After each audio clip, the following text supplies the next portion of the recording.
33. Switch. The moment old Neil finished his sentence, the illusory pair of eyes that lurked in the darkness behind him vanished. Even in his spirit vision state, Klein was no longer able to identify traces of its existence. "This is a characteristic of ritualistic magic," explained old Neil with a chuckle. "Fascinating. Is spirit vision an enhanced version of yin-yang eyes?" Klein felt like a child who had received a new toy. In excitement, he turned his gaze way and began observing every corner of the room. He wanted to see the differences of the alchemy room with and without the spirit vision. The outlines of the objects in the dark, such as the tables, test tubes, scales, cups, and cupboards, did not look different from how it looked like without spirit vision. They did not emit any lights or colors. Objects without lives do not have any spirituality, Klein mumbled to himself as he swept his gaze toward the silver chest. Suddenly, he saw a vibrancy of colors. The colors were as blue as the sky, as resplendent as the stars, or as crimson red as burning flames. Materials from extraordinary beings still have some life in them and are still active, even if the source is already dead. Klein deliberated on his words as he sought old Neil's help. A precise description is that they have remnant spiritualities. It is one of the crucial points of a successful potion concoction. It is also one of the reasons why a Beyonder will lose control. Dunn should have already informed you, explained old Neil frankly. He suddenly laughed, having recalled something. I remember that the formula of corpse collector requires a desiccated, mature, black-spotted frog. To consume that potion requires a lot of courage. Klein imagined a little and found it disgusting. He did not echo old Neil's words and turned his gaze to a dark area. However, there were no spiritual bodies or ghosts that he looked forward to seeing. Isn't it said that the world of spirits is everywhere? He asked out of curiosity. Old Neil chuckled tersely before saying, Punk, repeat after me. This is the headquarters of a Nighthawk squad. This is the ground beneath the church of the Evernight goddess. There are many Beyonders in here. Do you think we will allow spirits and souls to wander around in here? Furthermore, the spiritual world and spirit are two different concepts. Klein felt a little embarrassed as he turned his head, pretending to look at the faint light from the gas lamps at the entrance. I get it. While speaking, the area between his brows began to spasm. What's happening? Just as Klein turned around to ask, he suddenly saw a figure standing quietly by the door at the periphery of the light. It appeared human, though its aura's colors and the darkness blended perfectly, making it impossible to discern. Hiss! Klein felt a painful spasm at his glabella one. His vision turned chaotic as he focused his attention again, but there was no formless figure. Strange. He turned around and asked, Mr. Neil, the spot in between my brows is a little painful from spasms. Haha, this is very common. You are a new Beyonder. Spirit vision places a great burden on your spirit body. Furthermore, it drains you constantly. Physical effects can be glabella spasms, headaches, oversensitivity, and minor bouts of hallucinations. And while viewing things with spirit vision, it's very easy to feel uncomfortable as a result of the unfamiliar surroundings. It's also very easy to have your emotions affected by others. These are things that require you to pay attention. You can become accustomed to and eliminate them with repeated practice. In addition, use it sparingly and end it in a timely fashion, answered old Neil with a smile. Why does it feel like you are delighted by this? Klein hurriedly asked for advice. Then how do I exit from the state of having spirit vision? He had planned on mentioning the invisible figure he had seen, though when he heard of the minor bouts of hallucinations among the symptoms, he struck that thought away. From the glabella spasm and headache, he could completely guess old Neil's answer. Like before, think of an item to divert your attention. It will bring you out of cogitation. Close your eyes and control your spirituality, and repeatedly tell it to end. When you open your eyes again, you will discover that your spirit vision has ended. Old Neil described leisurely, and when he was done, added, "Of course, that is the most trivial and clumsy method. We can repeatedly hint to ourselves in cogitation, from practice to affect our spirituality. That way you will have a simple switch. For instance, tapping at your glabella twice lightly would allow you easily activate spirit vision. Another 2 taps will simply end it. As for how you set it up, it depends on your habits and preferences." Got it. Klein thought for a moment and planned to imitate old Neil to use tapping his glabella twice as a switch for his spirit vision. Tapping once was easily mistaken as an instinctive knock to his head, and tapping thrice could be a waste of valuable time in dangerous situations. As for actions like snapping fingers, they were too attention-drawing. He eased his focus and imagined the stacked spheres of light and re-entered a state of cogitation. Under old Neil's guidance, after repeated hints and practice, he finally set up his switch. He clenched his fist slightly and used his index finger's joint to tap at his glabella twice. Immediately there were glowing auras of differing thickness and colors appearing before his eyes. After another 2 taps, everything returned to normal.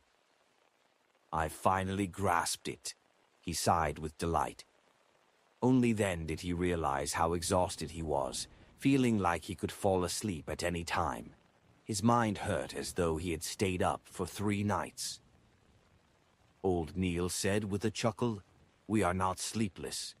Every practice and every time spirit vision is used excessively, you will need some sleep. You can now go back and have a good rest. In the afternoon, go to Iron Cross Street, where Welch's place is, and walk around. Try your best to find clues about the Antigonus family's notebook as soon as possible. Tomorrow I'll continue teaching you about mysticism. Of course, do not forget to read the historical documents." All right. Klein was in full agreement with old Neil's arrangements. He picked up his cane and left the alchemy room. He watched the door close as old Neil returned to the armory. Klein massaged his glabella and temples, and with the help of his cane, sauntered up the stairwell. At that moment, Dunn Smith came from behind him, with the corners of his lips hooked. With a deep gaze, he said, "I heard from old Neil that you are a very suitable candidate. Even without cogitation, you were able to use spirit vision." "Perhaps it's a unique trait of being a seer," replied Klein humbly. He guessed that Dunn had been watching the armory for old Neil. Dunn slowed down and went ahead of Klein a little. After a few seconds of silence, he turned around and said, "You have to remember that curiosity killed the cat. It can also kill beyonders. Do not attempt to probe the murmurings you should not be listening, or see existences you should not see." All right. Klein knew this was another reminder of how beyonders lost control. After entering Blackthorn's security company, he greeted Roseanne, who obviously did not know that he had become a beyonder. He slowly walked out the door and reached the streets, where he took a trackless carriage to Daffodil Street. He nearly fell asleep on his return journey. It was still in the morning, and the temperature was about 26 degrees Celsius. Klein pulled out a copper key from his waistband and opened the door to his home. There were still many items missing from his home. The living room and dining hall were still empty. Benson and Melissa had work or school, so they had both left early in the morning. Klein did not have the capacity to bother with anything else. He closed the door and briskly went to the 2nd floor and entered the bookshelf-equipped bedroom that belonged to him. After taking off his tuxedo and hanging it on a clothing rack, he eagerly plunged into bed. The moment his head hit the pillow, he fell asleep. Klein was awoken by bright sunlight. He turned his head and slowly opened his eyes to discover the burning sun outside. What time is it? Did I miss the tarot club in the afternoon? He struggled to get up and walked to the clothing rack to take out his pocket watch from the pocket of the tuxedo's inner lining. Not only had he forgotten about the matter, he had forgotten to close the door to his bedroom and pull the curtains to the oriel window. Pa! Klein pulled out the pocket watch and immediately felt relieved when he opened it. It was only slightly past noon. There was still a lot of time until the scheduled gathering at 3 in the afternoon. It was Monday, the day he would have a gathering with the hanged man and justice. Klein went into thought as he tapped his glabella twice. The scene before him changed once again as he saw that his body had restored to a bright luster. He tapped twice again and stopped his spirit vision. Relaxed, he went to the first floor and boiled a kettle of water. He placed some inferior quality tea leaves and chewed on some rye bread, dabbed in a little butter. Afterwards, Klein flipped through historical materials and original Klein's diary. He began revising and consolidating his knowledge. At 2:57 p.m., Klein closed his book and capped his fountain pen before pulling the curtains. Immediately following that, he locked the bedroom's door, making the room turn abnormally dark. He tapped his glabella twice and activated spirit vision to survey his surroundings. After confirming that there were no invisible spiritual bodies in his room, Klein stopped the spirit vision and took out his pocket watch to check the time. Tick-tock, tick-tock. 1 minute before 3, he opened up his pace and, like before, walked 4 steps in a counterclockwise manner, in a squarish shape. He incanted in Chinese softly. Only this time, he did not prepare any staple food. Klein closed his eyes as he felt the back of his hands turn itchy. It felt like the 4 black docks forming a square was protruding and projecting something. Hysterical shouts and alluring murmurs began resounding, but Klein realized that the headache was not as bad as the first time. It was not that he was unaffected, but that he was doing his best to stop himself from listening. As a beyonder, he had to have more self-control in such an environment. Soon his body turned light as he floated up. He saw the grayish-white and blurry fog that emanated. Then he saw dark red stars. 2 of them had a minuscule connection with him, with an abnormal sense of familiarity. Klein looked at his blurry self and muttered in confusion, "The astral projection that old Neil mentioned."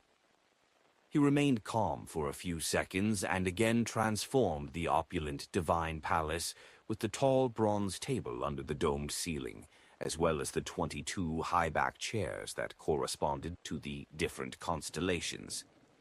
Klein calmly walked to the seat of honor and made his body and face be immersed in thicker gray fog. He extended his right hand and tapped 2 familiar deep red stars and created a miraculous connection. Chapter 34, Advance Payment. In an underground basement without any windows, the burly Alger Wilson sat by a long table with various apparatuses and goatskin parchments on it. In front of him was a half-consumed candle. The dim yellowish flames flickering made the shadows of the objects and table move like a mirage.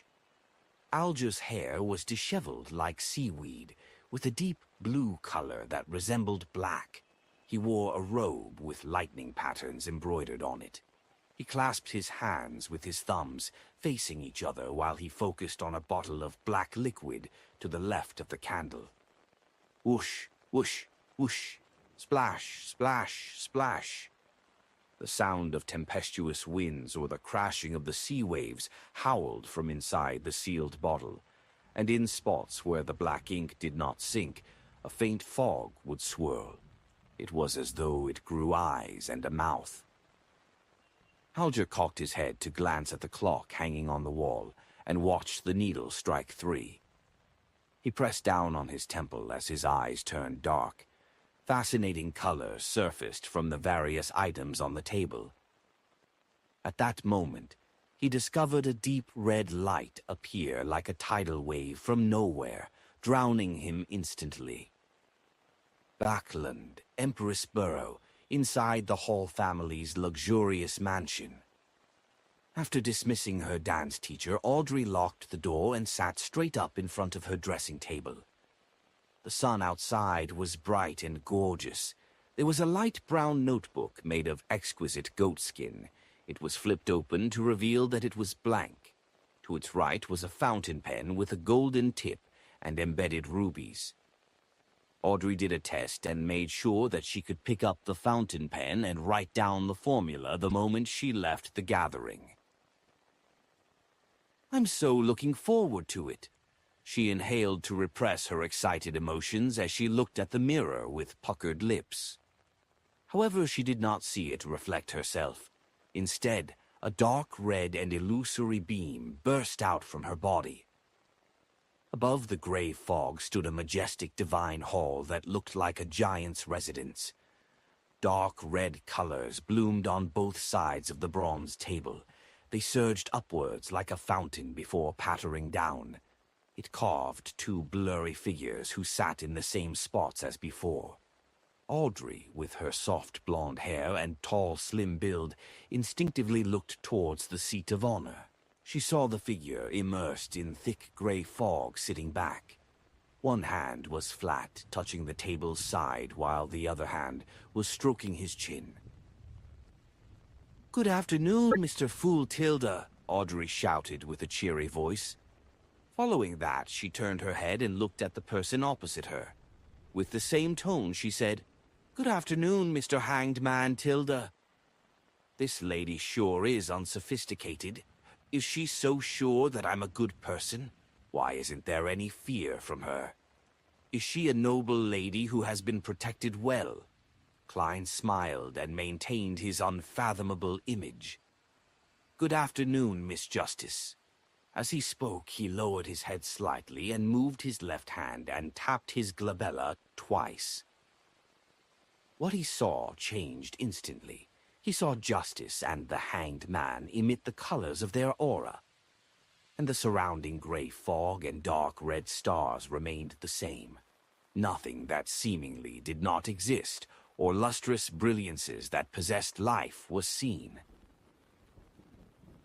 He shifted his gaze and saw that Justice's aura perfectly matched the colors old Neil described. What was supposed to be red, purple, blue, or white were their respective colors. Furthermore, they maintained a lustrous brilliance and were of appropriate thickness. It was easy to tell that she was a vibrant young girl. The colors of her emotions are red and yellow. That's joy, zeal, and excitement. Klein made a judgment before casting his attention towards the Hanged Man. Like Justice, there was nothing special about the colors of the Hanged Man's aura. His emotions were blue mixed in with some orange. Calm, thoughtful, careful, and a little pleased. With this being his first attempt, Klein made a conclusion without much confidence. Just as he shifted his gaze away, he suddenly realized something strange. The aura of the Hanged Man's innermost layer was nearly of the same color. Klein focused his mind and took another careful look. He could faintly see that deep within, the Hanged Man's ether body was a deep blue, akin to the sea. It felt like a tidal storm.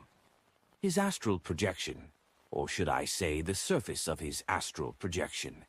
From the looks of it, he's really a beyonder, and one that's apparently stronger than old Neil. Klein analyzed, as his mind was filled with questions. Not necessary. It might have to do with this being a unique environment. It's only because this is my home ground that I'm able to see these things that old Neil did not manifest.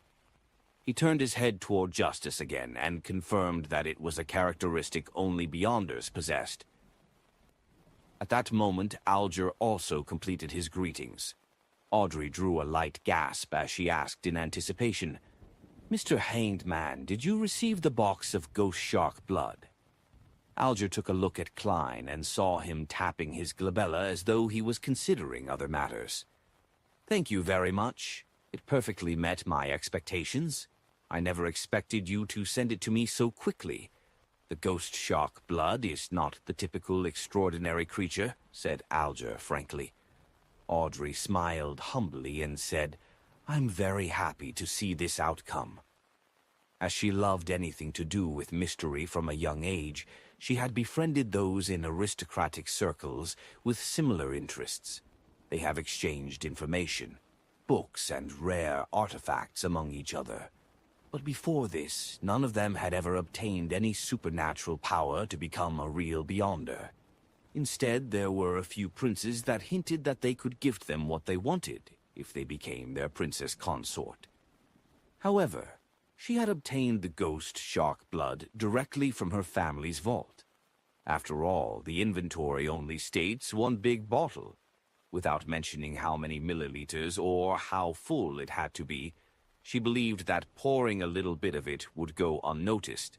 Even if there was an accident and the matter was exposed, her parents were unlikely to pursue the matter. Alger looked deeply at the fool, who was enveloped in fog, before turning his head back with a smile. "According to our agreement, I will tell you the formula to the potion, spectator. Let me prepare myself. All right, begin." Audrey inhaled as she focused her full attention. "Low-sequence potions are very easy to concoct. Just follow the order that I provide you. Do remember that there can be smaller quantities of the ingredients, but not more. It would cause major problems. You should have heard about news of Beyonders losing control. I believe there's no need for me to repeat it." Alger first mentioned things to take note of. Audrey nodded gently and said, "I understand completely." While she spoke, she turned her head to look at Mr. Fool. She wished to know if the mystery expert had anything to add. Unfortunately, the fool was sitting silently there like a statue. Alger thought for a moment before saying, "Having smaller quantities does not mean it should deviate by too much. If you do not have an assistant, I suggest you spend some time familiarizing yourself with chemistry experiment." "I have a family tutor for such matters," answered Audrey without feeling the burden. After Alger mentioned the furthest extent of the deviation, he recited with great fluency, "Spectator, Sequence 9 potion, 80 milliliters of pure water, 5 drops of autumn crocus essence, 13 grams of cow teeth painol powder, 7 petals of elf flowers, a matured manhal fish's eyeball. Add 35 milliliters of goat-horned blackfish blood. The final two items are the main ingredients. They are extraordinary creatures from the sea. You have to be careful." "All right," Audrey recalled and repeated, 80 milliliters of pure water, 5 drops of autumn crocus essence, 13 grams of cow teeth." "Painol powder," reminded Alger. With his help, Audrey gradually and precisely memorized the formula's order.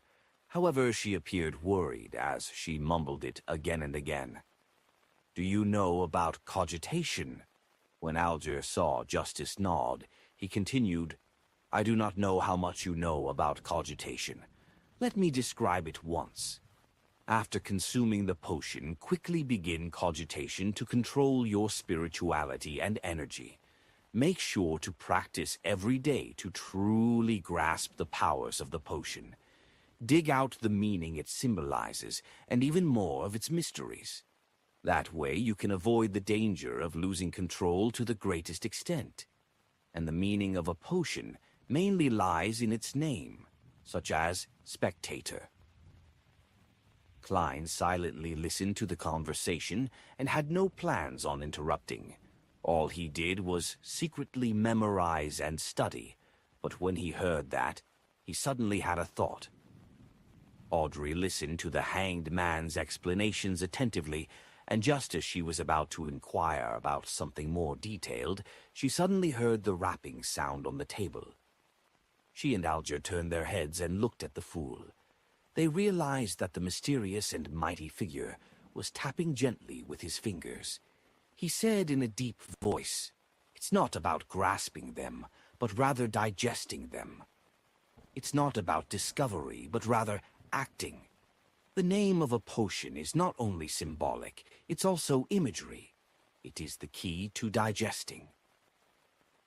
Audrey was dazed and confused from hearing that. She was not very clear on what Mr. Fool was trying to express. She subconsciously eyed the hanged man for a reaction from the corner of her eyes. She was surprised to see him jolt and freeze. It was as though an ordinary person had heard a loud and sudden clap of thunder. Digesting, acting, digesting, acting, digesting, acting, key. Alger repeated it again and again softly, as though he had grasped a key concept or had succumbed to a strange curse. After a while, he raised his head and said with a hoarse voice, "Thank you, Mr. Fool. Your hint is as valuable as my life. You have enlightened me greatly. Of course, I believe I have yet to fully understand or comprehend it."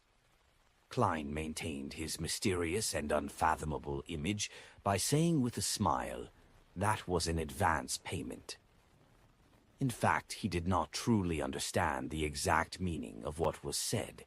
He was just certain that Emperor Roselle was more powerful than the typical Beyonder and stronger than the hanged man. Advance payment? Audrey looked at the hanged man's reaction and knew that the hint from before was precious. As she ruminated over it, she asked, "Mr. Fool, what do you wish for us to do?" Opposite to her, Alger said with a nod, "What matter might you wish to entrust us with?" Klein leaned back slightly as he glanced at the two of them, before saying in a soft and pleasant voice, "Collect Roselle Gustav's secret diary on my behalf, even if it's just one page of it. Chapter 35. Exchange of Information. Roselle Gustav's secret diary. Emperor Roselle. Indeed, only such matters are worth the concern of a mighty figure like Mr. Fool." Audrey was first taken aback before she realized that she found it nothing surprising. Rumor had it that Emperor Roselle had once seen the blasphemy slate. It was said that the secret cards he created hid the 22 paths of the divine. This was something every high sequence Beyonder would definitely pay attention to. "Diary? That's a diary?" Alger frowned slightly as he keenly noticed this tidbit. The item which Roselle Gustav had left behind had been described by Mr. Fool as a diary. How did he know? How did he determine it? Could he know the way to decipher Roselle's cryptic text? Faced with the hanged man's question and having obtained the desired effect, Klein leaned back into his chair and interlocked his hands. He answered in a relaxed manner, "Let us first view it as a diary for now." He did not deny or confirm it. Audrey had heard the children of other nobles mention the matter. However, she had never really learned much of it. With her curiosity piqued, she asked, "It said that Emperor Roselle's, diary was written in a cryptic language or symbols he invented." "Yes," answered Alger simply. "Some people believe that it is a unique set of symbols from mysticism. Others believe that it is a hieroglyph. But up to today, no one has found the correct way of deciphering it. At the very least, that's all I know."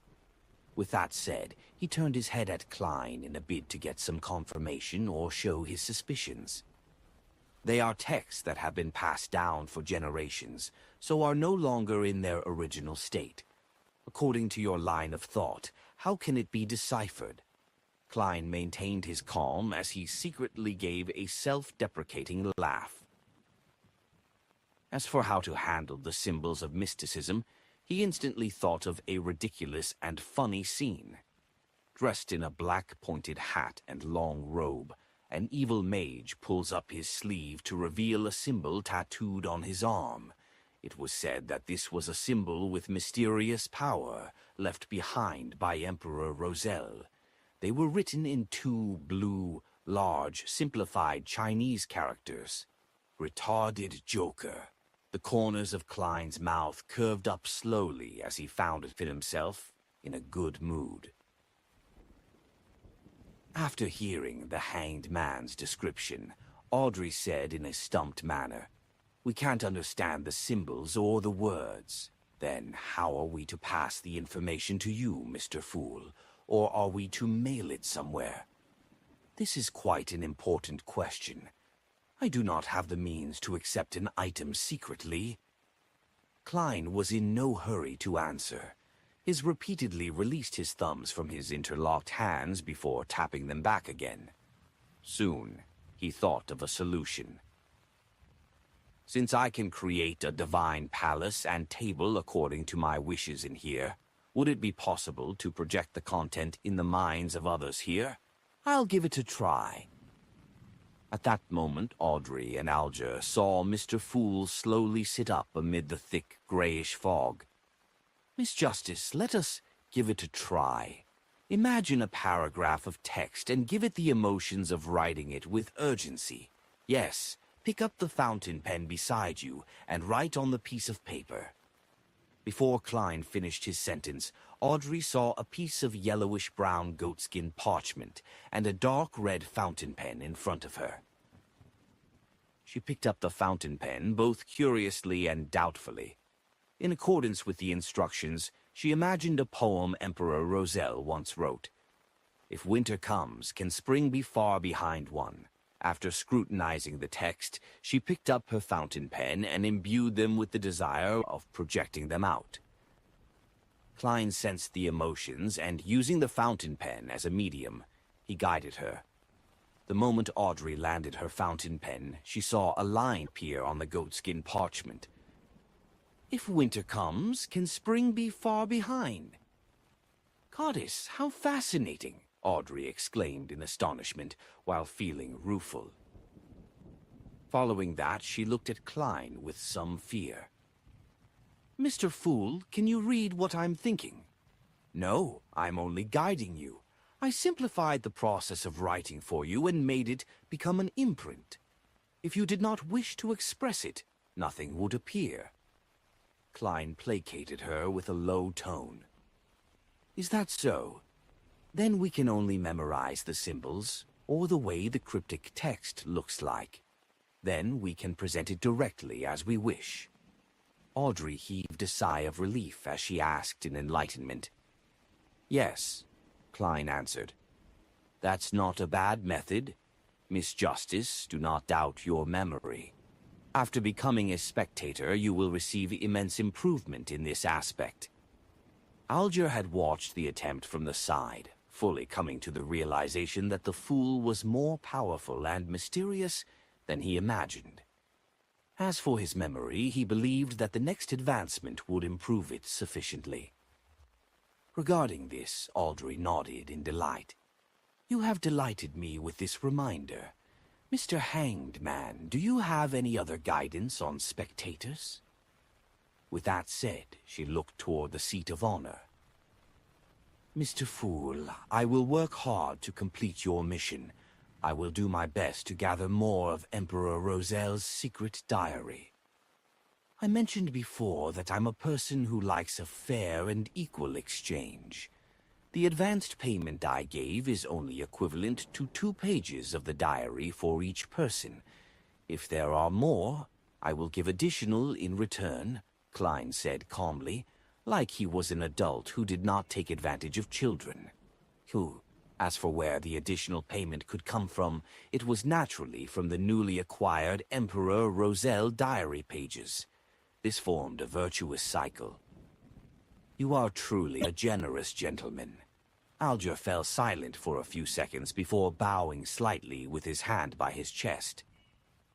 After the bow, he turned to Justice and said, "Let me emphasize once more, a spectator will forever be a spectator. I know that many spectators enjoy imagining themselves to be the protagonist or some other character. As a result, they invest a lot of feelings into it, to the point of crying, laughing, raging, and turning sorrowful because of the drama. However, that is not what a spectator should do. While faced with the various dramas of society and figures who knowingly or unknowingly act the role of particular characters, you have to maintain the attitude of being an absolute bystander. Only then can you calmly and objectively observe them. You will discover their habits, their tics from lying, or their scent of nervousness. From those minute clues, you can grasp their true thoughts. Believe me, everyone is different because of their emotions. They will secrete different things and different smells. However, only a real spectator can sniff it out. Once you invest too many of your emotions, your observation will be influenced.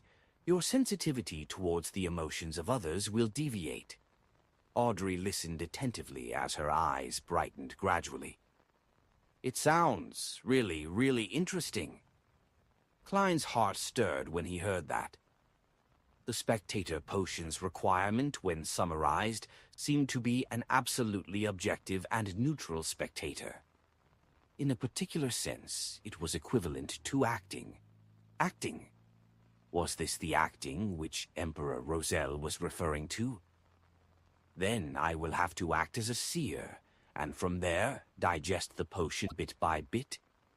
Just as Klein was immersing himself in thought, Alger finished explaining the demands he knew of a spectator. He sighed before saying, "It seems like there's nothing else. Perhaps we can have a casual chat. We can talk about things happening around us. Perhaps it is something very normal to you, but in the ears of others it might be a very important clue." "Sure," Klein snapped back and nodded slightly. He was already planning to attempt to act as a seer. After all, it did not seem like there were any negative effects from doing so. "Then, shall we begin with you, Mr. Hanged Man?" Audrey agreed in excitement. Alger thought for a moment before saying, "The infamous pirate who calls himself Lieutenant General Deweyville has begun his voyage to explore the eastern end of the Sonia Sea again." "Oh, the owner of the Black Tulip," returned Audrey with a question after some thought. "Yes," Alger replied with a nod. "I don't even know who that is." Klein listened silently while he pondered over the news he planned on sharing. It had to be something that did not expose him while also allowing him to gain feedback. Soon, he decided. He maintained his unfathomable image as the fool and caressed the side of the bronze table with his fingers. "According to what I know, the Secret Order has lost an Antigonus family notebook. This news was not only known by the Nighthawks from Tinkin City. The Secret Order, as well as Beyonders with close ties with them, similarly knew. An Antigonus family notebook," Alger repeated before smiling with a shake of his head. "I'm really curious as to what reaction the Church of the Evernight Goddess will have if they learn of it." Why would he mention the Church of the Evernight Goddess? Klein acutely sensed a problem, but it was not appropriate for him to ask. That would shatter his image as the mysterious and profound fool. At that moment, Audrey asked out of curiosity, "Why are you curious? What sort of special reaction would the goddess's church have?" Alger smiled and said, "The Antigonus family was destroyed by the Church of the Evernight Goddess. I'm not really sure if it happened at the end of the fourth epoch or the early stages of the present epoch." This, Klein's pupils constricted as a chill suddenly swept through him. From the looks of it, the value the Nighthawks have placed on this Antigonus notebook far exceeds my imagination. The reason why they nominated me as a Beyonder, having some contribution and to prevent danger to me are likely negligible reasons, is that they wish for me to raise my spiritual sensitivity to aid them in finding the notebook. This was not kept from me by Captain. He had mentioned it, but I just didn't pay much attention to it. After hearing the hanged man's explanation, Audrey said with deep interest, "I never imagined that such a thing would happen. All right, my turn. Let me think of what I have to share." She cocked her head and held her head up with her hand before chuckling. "Yesterday, my etiquette teacher taught me how to faint. How to faint elegantly without any faux pas. It's a practical skill used at social events to avoid awkward situations or nasty guys.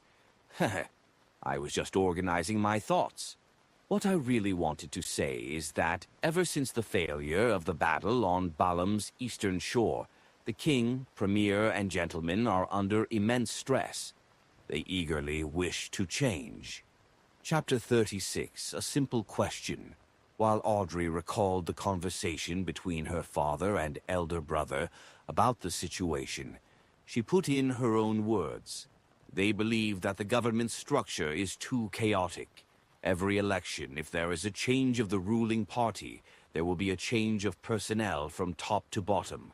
It makes things a mess and lowers efficiency tremendously. Not only does it cause the battle loss, it also brings great inconvenience to the civilians. Klein knew very well that as there was no example to reference, the Lowen Kingdom had yet to evolve into a system that examined public servants. The political situation was still in its preliminary stages. Therefore, after every election victory, many so-called positions would be awarded to members and supporters. Emperor Roselle not establishing such an institution in Intis does not match his personality. Could it be that he diverted his focus to other things later in life? When the hanged man Alger heard that, he interjected with a soft chuckle. "Oh, they believe? Then their beliefs are a little slow. Perhaps they will only feel the itch a year after they get bitten by black mosquitoes." Black mosquitoes were a type of creature that resided in the south of the Lowen Kingdom. It was extremely venomous, and its venom made victims have the urge to rip apart their skin. Audrey extended her palm and covered her mouth. Ignoring the hanged man's mockery, she expressed the core information of what she said. Unfortunately, they are temporarily unable to find a good solution to replace this system. Klein listened carefully and felt that the topic was in the domain of his expertise. He smiled faintly and said, "This is a simple problem. The Foodaholic Empire and the decadent countries that studied the Foodaholic Empire had very advanced experiences of success." "Simple?" Audrey returned with the question in puzzlement. Although her education did not include politics, she often heard from the discussions of her father, brother, and people around her. She had a sufficient understanding of similar matters. Klein felt as though he had returned to the message boards of yesteryear. Composed, he said, "An examination, just like an entrance examination for college. Hold an exam that is open to the public. It can be split into 2 rounds or 3 rounds. Use the most objective method to select the elite." But Audrey knew what sort of objection this would entail. Before she had the chance to arrange her thoughts, Klein continued, "After which, use these elites to fill the positions of the cabinet, the county government, the city government, and the various towns. Yes, the positions that are directly handling matters, such as the secretary of the cabinet. Different positions should be given different requirements. The 2nd or 3rd rounds can be tested based on locale and region. Professional matters should be left to the professionals. As for political positions such as ministers, governors, or mayors, they will be left to the parties that win the election. That is a slice of the pie they deserve." Alger, who lacked interest in such matters, unknowingly turned his head and listened carefully. Audrey frowned slightly as she fell into deep thought. There's no hurry in replacing everyone at once. The cabinet and various agencies in the civil service will be crippled if that happens. You can have an examination every year or every 3 years. They can be gradually replaced. Finally, in light of the kingdom's expansion and the salaried civil servants' resignations that will bring in vacancies, You can systematically allot spots. Klein fully expressed his talent as a keyboard politician. He then faced his palm outwards and said, "Such a design can bring the kingdom's insightful elites into the government, regardless of the party in power or who the minister is. The civil service will allow the kingdom to maintain its basic and effective operations." Of course, a side effect was the birth of the undying devil that was bureaucracy.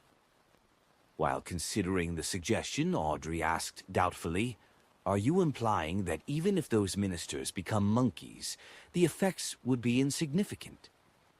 "No," Alger interjected suddenly. "I believe that monkeys are a better choice than the present ministers." He paused before adding, "After all, monkeys only need to eat, sleep, and mate. They would not come up with foolish ideas and insist on brainless projects." "Mr. Hanged Man, it sounds you have quite a terrible superior." Klein sat at his seat of honor and shook his head in silent amusement. Audrey ruminated over the suggestion Mr. Fool had offered, and after a while said in surprise, "It sounds like it actually might work. It's a very simple but effective solution."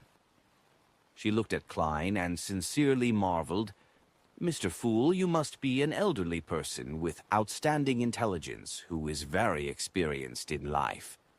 The corners of Klein's mouth twitched a little as he looked at the Hanged Man and Justice for a few silent seconds. "Oh, let us end today's gathering here. If Miss Justice is able to influence her family and effect change on this matter, I can guide Benson ahead of time and give him a chance at becoming a civil servant." On careful thought, Benson was indeed suitable for such a career. However, it is unlikely Justice will take the initiative to do it.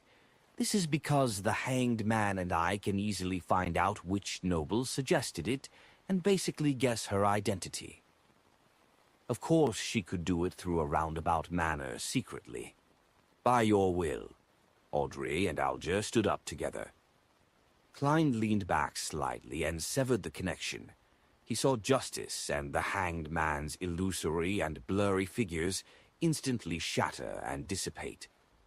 Above the gray fog in the opulent palace where gods seemingly lived, he was the only one sitting silently at the head of the bronze table. Klein did not plunge into the gray fog like the other time to leave. This was because his mind was still energetic enough after becoming a Beyonder.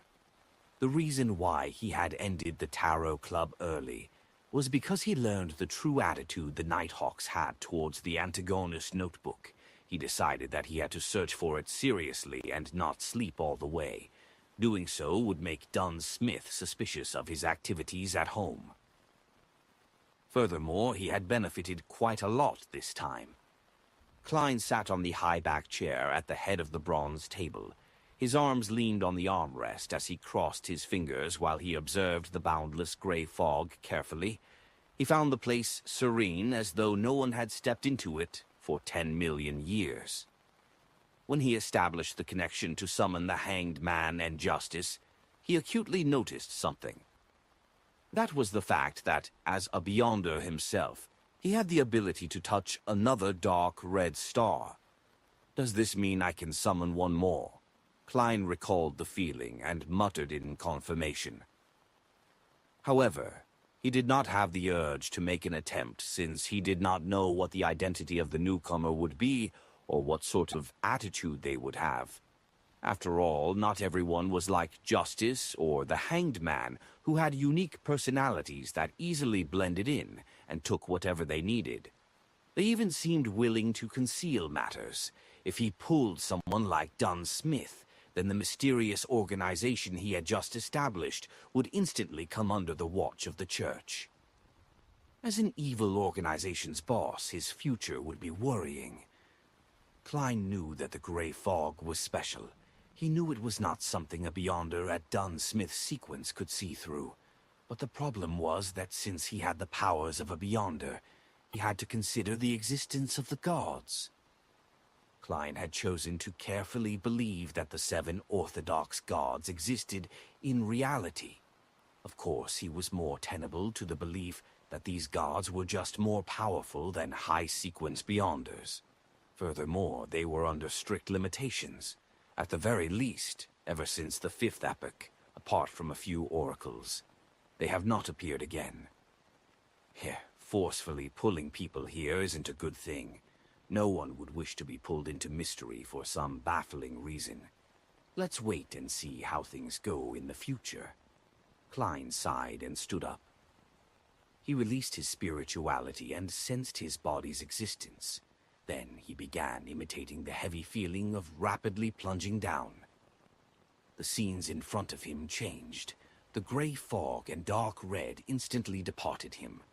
Klein felt like he had torn through endless water membranes before ultimately seeing the real world, his room in darkness. This time he was fully awake and seriously took in the entire experience. Strange. There are some differences between the gray fog and the spirit world. Klein moved his limbs and felt the existence of his body. After he seriously thought through the experience, he shook his head, walked to the desk, and pulled open the curtains. Whoosh! The curtains were drawn as sunlight poured in, illuminating the room. As he looked at the street outside the oriel window and the pedestrians going back and forth, Klein took a deep breath and muttered silently, "It's time to go out and work. How should I act as a seer? It cannot be rushed. All I can do is use spirit vision now." Backlund, Empress Borough. Audrey Hall looked at herself in the mirror. She saw her cheeks flushed red with excitement, and her eyes so bright that they would have daunted anyone from looking into them. She did not examine any of this as she hurriedly recalled. She picked up the ruby-studded fountain pen and wrote the formula to the spectator potion on the exquisite goatskin parchment.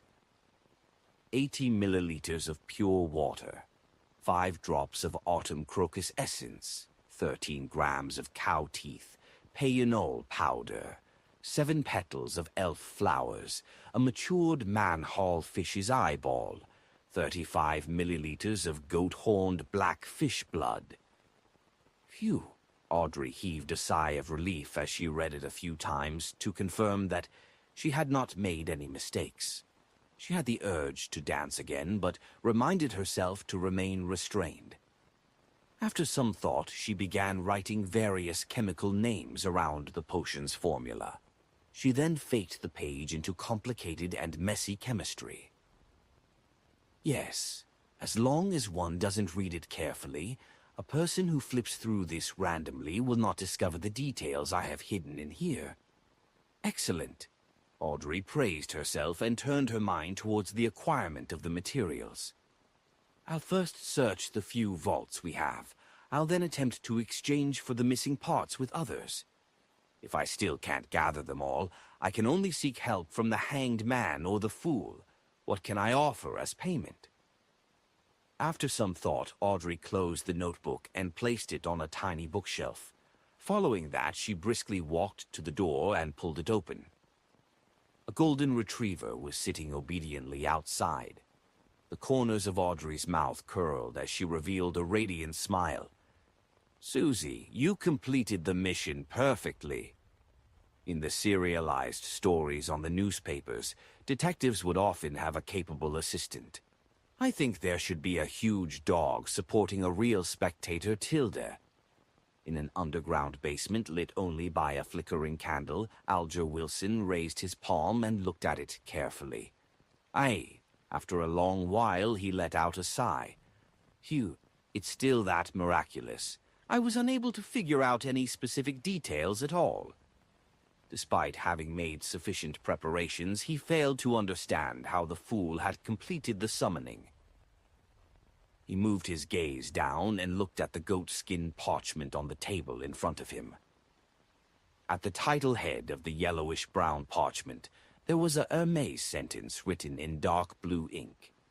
7. Seafarer. Chapter 37. The Club. Under the scorching afternoon sun, Klein left his house. Since he had to walk all the way from Iron Cross Street to Welch's Place, he wore a linen shirt instead of his formal attire of top hat and leather boots. He wore a matching brown coat, a round felt hat, and a pair of old leather shoes. That way he did not need to worry that the stench of his sweat would contaminate the rather expensive suit. As he went down Daffodil Street, he strolled toward Iron Cross Street. When he passed by the square around the corner, he subconsciously took a glance. The tents had already vanished. The circus troupe from before had left after finishing their performance. Klein originally imagined the animal trainer who had helped him tell his fortune to be a hidden expert. He believed she had purposely appeared to guide him after discovering something unique about him, and that she would meet him and provide hints for the future. However, none of that happened. She left for the next stop in the tour with the circus troupe. How can there be so many cliched tropes? Klein shook his head while grimacing a smile. He turned toward Iron Cross Street. Iron Cross Street was not characterized by just a single street. Like its name suggested, it was formed by two roads that crossed each other. With the intersection at its core, it was split into left street, right street, upper street, and lower street. Klein, Benson, and Melissa previously lived on Lower Street. However, the residents living at his former apartment and the surrounding area did not think of the area as Lower Street. Instead, they created the term Middle Street. By doing so, they made a clear difference between those staying there and the poor who lived 200 meters down the road. There, a bedroom was occupied by 5 or 6 people, and sometimes even up to 10. Klein walked along the periphery of Left Street as he let his mind wander. He recalled the Antigonus family's notebook and how it was missing. He thought of its importance to the Night Hawks and thought of the deaths that resulted from it. His heart slowly turned heavy as his face turned ashen. At that moment, a familiar voice sounded. "Lad." "Oh." Klein turned his head curiously and found himself by Smyron Bakery's entrance. Mrs. Wendy, with a head of gray hair, was greeting him with a wave and a warm smile. "You don't look very happy?" Wendy asked genially. Klein rubbed his face and said, "A little." "Regardless of your worries, tomorrow will always come," said Mrs. Wendy with a smile. "Here, try out my newly created sweet iced tea. I'm not sure if it suits the palate of the locals." "Locals? Aren't you one, Mrs. Smyron?" Klein shook his head in amusement. "Trying out something means it's free, right?" Wendy Smyron raised her chin a little and said, "You guessed right. I'm actually a Southerner. I came to Tingen with my husband, but that was more than 40 years ago. Yeah. Back then, Benson was not born yet. Even your parents did not know each other. I have always been a little unaccustomed to the dietary preferences of Northerners, and I'm always missing my hometown's food. I miss pork sausages, potato bread, roasted pancakes, vegetables fried in lard, and roasted meat with specialty sauces. Oh, and I also miss sweet iced tea." Klein suffused a smile when he heard that. "Mrs. Smyron, this sure is a topic that makes me hungry, but I feel a lot better, thank you very much. Delicacies can always cure sorrow." Wendy handed him a cup of brownish-red liquid. "This is sweet iced tea I made according to my memories. Try it and tell me if it's nice." After thanking her, Klein took a sip and found it resembling iced red tea from Earth. However, it was not as stimulating. The taste of tea was stronger and felt more refreshing. It instantly expelled the heat brought by the burning sun. "It's excellent," he marveled. "That puts me at ease." Wendy smiled with squinted eyes as she watched him finish the cup of tea in a genial manner. After chatting with Mrs. Smyron about his moving, Klein returned to the street he was most familiar with. There were far fewer street-side hawkers in the afternoon. They gathered again after 5:30. The ones that stayed behind looked drowsy and listless.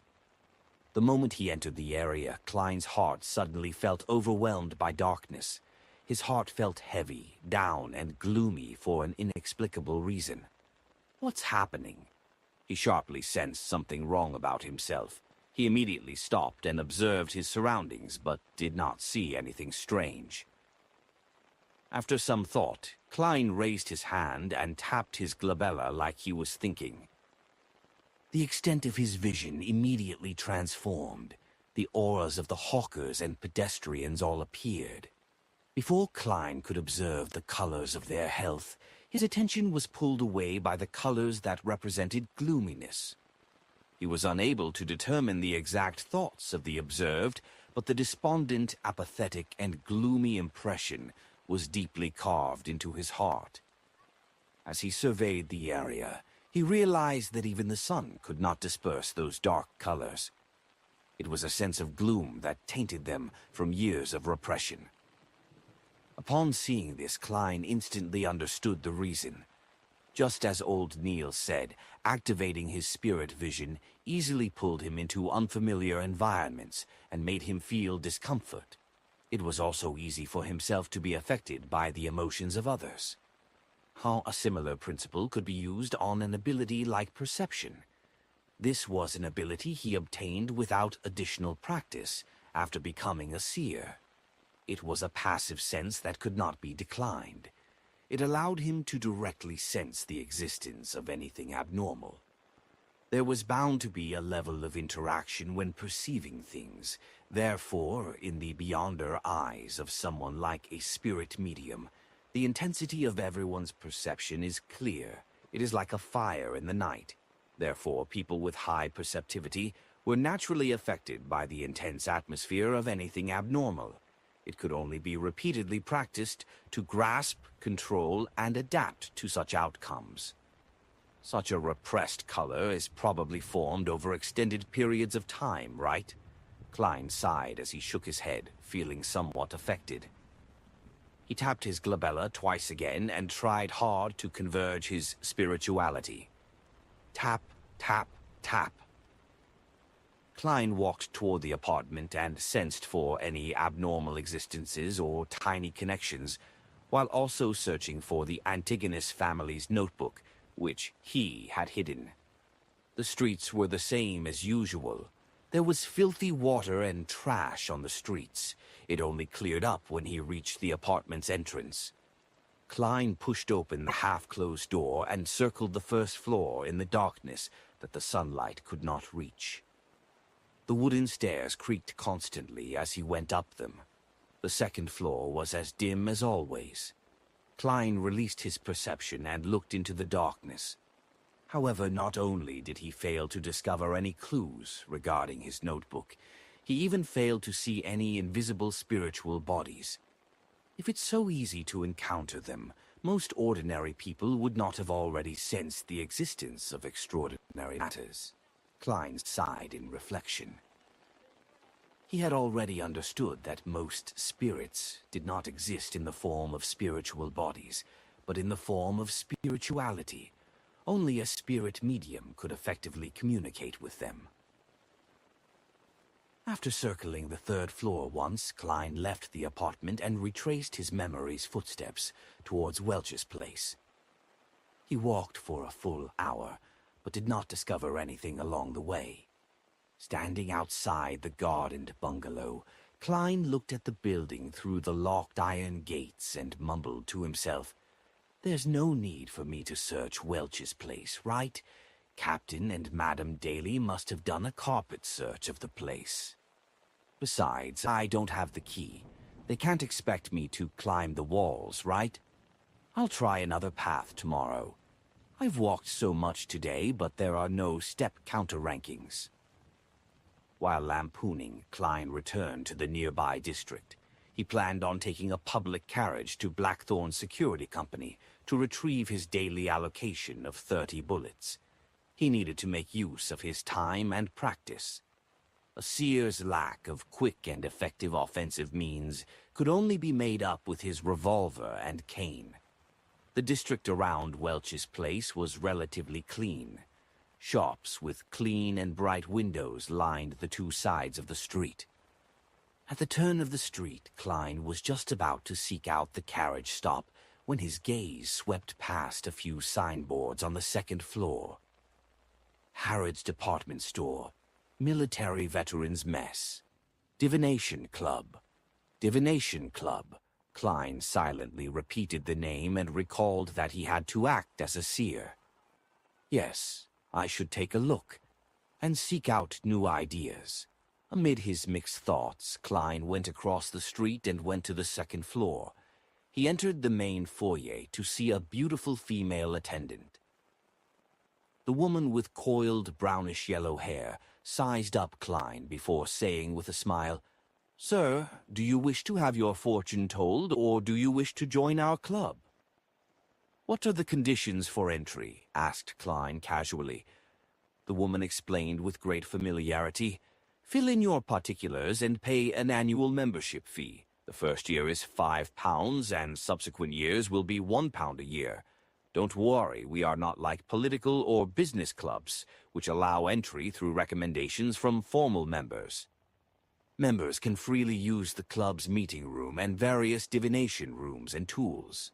They can enjoy the coffee and tea we provide, and read the newspapers and magazines we subscribe for free. They can buy lunch, dinner, and alcoholic beverages at cost price, as well as education materials and materials needed for divination. In addition, we invite at least one famous fortune teller to lecture every month to answer any questions. Most importantly, you can find a bunch of friends with the same hobbies and have an exchange with them." "It sounds pretty good, but I do not have the money." Klein gave a self-deprecating smile before asking, "Then what if I want my fortune told?" Chapter 38, Novice Hobbyist. Upon hearing Klein's question, the beautiful lady with elegantly tied-up brownish-yellow hair appeared to lose her patience. However, she maintained her smile and said, "Our members are free to do divination for others in the club. They also have their prices, and we take a very tiny cut as a fee.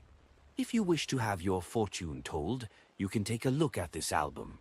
It has introductions and rates of the members who are willing to do divination for others. However, it's Monday afternoon, so most of our members are busy at work. We only have 5 here today." As she introduced the club, she invited Klein to have a seat on the sofa beside a window in the reception hall. Then she flipped through the album and pointed out the present club members. Hanas Vincent, famous Tingan fortune teller, the club's resident mentor, good at various forms of divination. He charges 4 solely each time.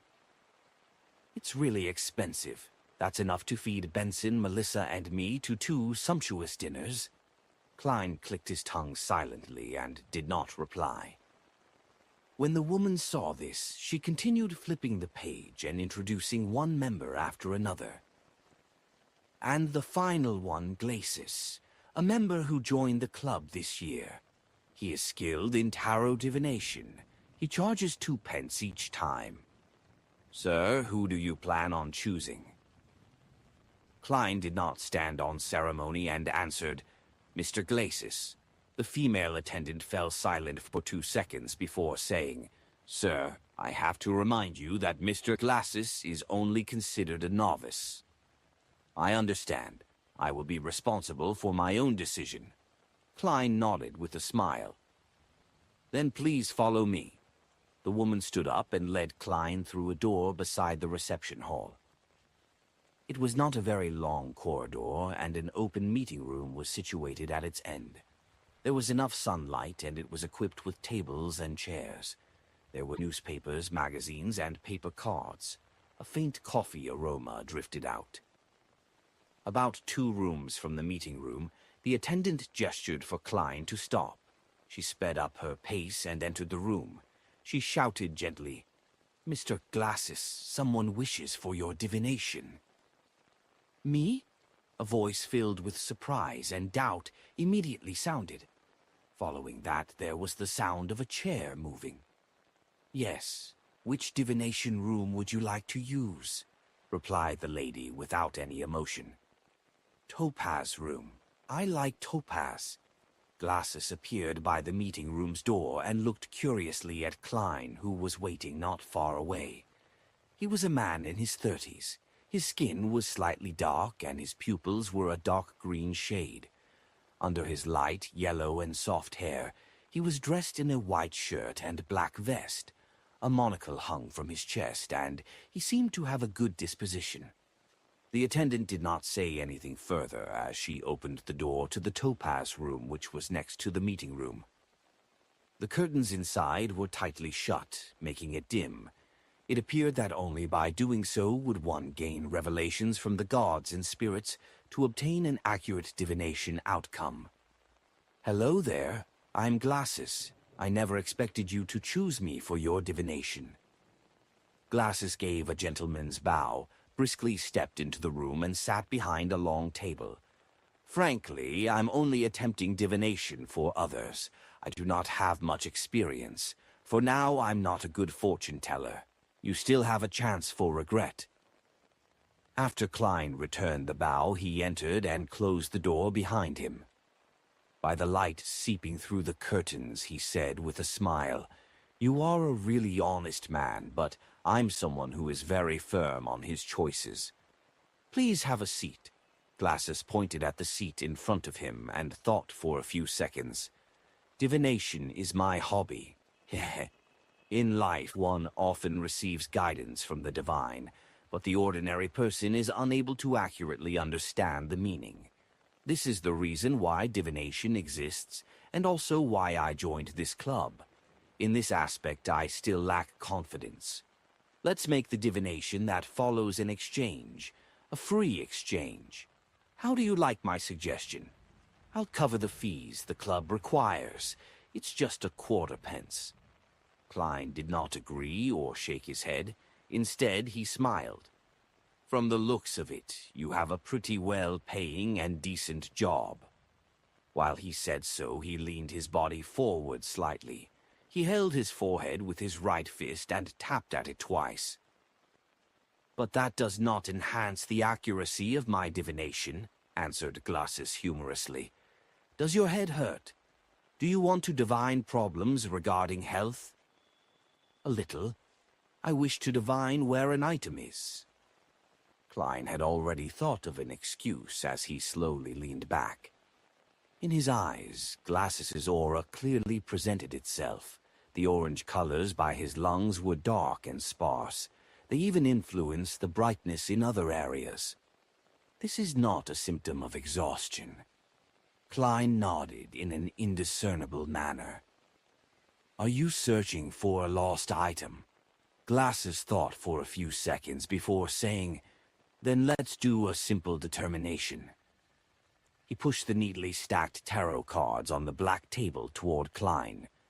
"Calm down. Think of that item and ask yourself, can it still be found? While doing so, shuffle and cut the deck."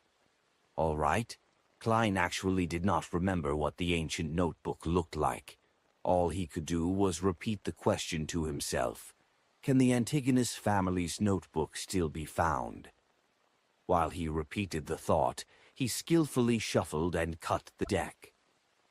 Glasses picked the topmost card and pushed it in front of Klein. The card was facing down horizontally. "Turn it clockwise until it sits vertical. Then flip it open. If the card is inverted, which means the picture on the card is facing away from you, it indicates that the item cannot be found. If the card is upright, then we can continue the divination and seek its actual location." Klein followed his instructions and turned the horizontal card vertical. He clasped the end of the tarot card and flipped it over. It was an inverted card. What a pity. Glasses sighed. Klein did not respond because his attention was focused on the tarot card in front of him. The inverted card's picture was dressed in gorgeous clothes and splendid headdress. The Fool. It's the fool again. It can't be so coincidental, right? According to the Hanged Man and Old Neil, divination is the outcome of the communication of spirituality and the spirit world with a higher dimensional me. Tarot cards are only a convenient tool to read what the truth symbolizes. In theory, using any divination item doesn't matter as it doesn't affect the outcome. Klein frowned as he thought for a moment. Can it be divined whether the item is already in the hands of others? Of course. Follow the same procedure and do it again. Glasses nodded with rich interest. Klein shuffled and cut the deck while thinking of his question. He drew a card and placed it horizontally before turning it vertical, clockwise. He finished all the preparations with a serious expression. Taking a deep breath, Klein reached out his hand and flipped over the tarot card. Please do not be the fool again. While praying, he suddenly relaxed because the card was that of the star, and it was inverted. From the looks of it, the item has not been taken by others yet, interpreted Glasses with a smile. Klein nodded and raised his right hand. He tapped his glabella, looking as though he was deep in thought. Then he took out 2 pennies with a dark copper luster from his pocket and pushed it towards Glasses. Didn't I say it was free? Glasses said with a frown. Klein laughed as he got up. This is the respect divination deserves. All right, thank you for your generosity. Glasses stood up and reached out his hand. After shaking his hand, Klein took 2 steps back and turned around. He walked to the door and twisted the doorknob. Just as he was about to leave, he suddenly turned his head and made a terse sound. Mr. Glasses, I suggest that you see a doctor as soon as possible. Focus on your lungs. Why? Asked Glasses in surprise. Are you cursing me because you aren't pleased with the divination results? Klein thought for a moment before saying, It's a symptom based on the color of your face. Well, your glabella seems dark one. Glabella seems dark. It was the first time Glasses was hearing such a description. Klein did not explain further as he walked out the room with a smile. He closed the wooden door behind him. Is he an unlicensed doctor or a herbalist? Glasses shook his head, amused. He then picked up his monocle for divination. On careful look, he realized his glabella was indeed dark. But this was a problem of the environment. In the darkness due to the closed curtains, not only was his glabella dark, his entire face was shrouded in darkness. It's not a very likable joke, Glasses muttered. He worriedly divined his own health to make sure that everything was all right. After leaving the divination club, Klein had an additional plan for the future. It was to save as much money as possible to pay the annual fee to become a member of the club, after which he could begin acting as a seer. As for why he did not choose to do it independently, it was because he temporarily lacked the resources and channels. He could not bring himself to stand on the streets as a hawker since he cared for his reputation. A few minutes later, the public carriage arrived. He spent 2 pence and reached Zouterland Street, which was not very far off. He pushed open the door to Blackthorn Security Company, but did not see the familiar brown-haired girl. He only saw the black-haired, green-eyed Leonard Mitchell with his poetic bearing behind the reception counter. Good afternoon. Where's Roseanne? Klein asked after taking off his hat and bowing. Leonard smiled and pointed at the partition. It's her shift tonight at the armory. Without waiting for Klein to ask another question, Leonard said as though he was pondering over a matter. Klein, I have a question that has always puzzled me. What is it? Klein was puzzled. Leonard stood up and smilingly said with a relaxed tone, Why did Welch and Naya commit suicide on the spot while you returned home? It likely has to do with how the unknown existence made me take the Antigonus family's notebook away to hide it. answered Klein with the official surmise. Leonard paced around before turning to look straight into Klein's eyes. "Oh, if your suicide was meant to silence you and wipe out any clues, why weren't you made to destroy the notebook there and then?" Chapter 39. Interesting Trick. In fact, I do not know if the notebook is destroyed or hidden. But by using backward reasoning, if it is to be destroyed, it could have been done on the spot.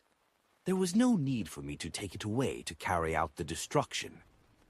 Upon hearing Leonard's question, Klein instantly went into keyboard detective mode and said with a sigh, "Perhaps when Welch, Naya, and I made contact with the unknown existence, it enjoyed the sacrifice of life or wished for similar situations to continue.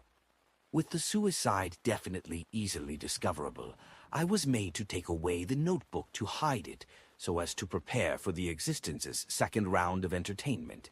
However, some mishap happened during the process, and I failed to succeed in my suicide." This was a reasoned guess Klein made from his consumption of novels, movies, and TV dramas which involved cult sacrifices. As for the mishap that happened midway, he knew very well that it was due to the unexpected variable of him being a transmigrator. Quite a good explanation, but I believe there might be other possibilities. Welch's and Naya's suicide sacrifice might have made it possible for the unknown existence to descend on this world. Then, that notebook is a vessel or a breeding ground for evil.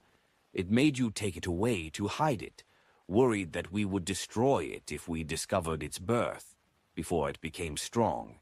Leonard Mitchell suggested another possibility. Having said that, he stared into Klein's eyes and smiled slightly. "Of course, perhaps the notebook has been destroyed.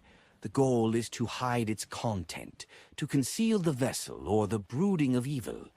That way there is a sufficient reason for your failed suicide." What does he mean? Is he suspecting me? Is he suspecting that the original Klein's body is a vessel or used for the brooding of evil? No. What he's being a vessel for is a transmigrator.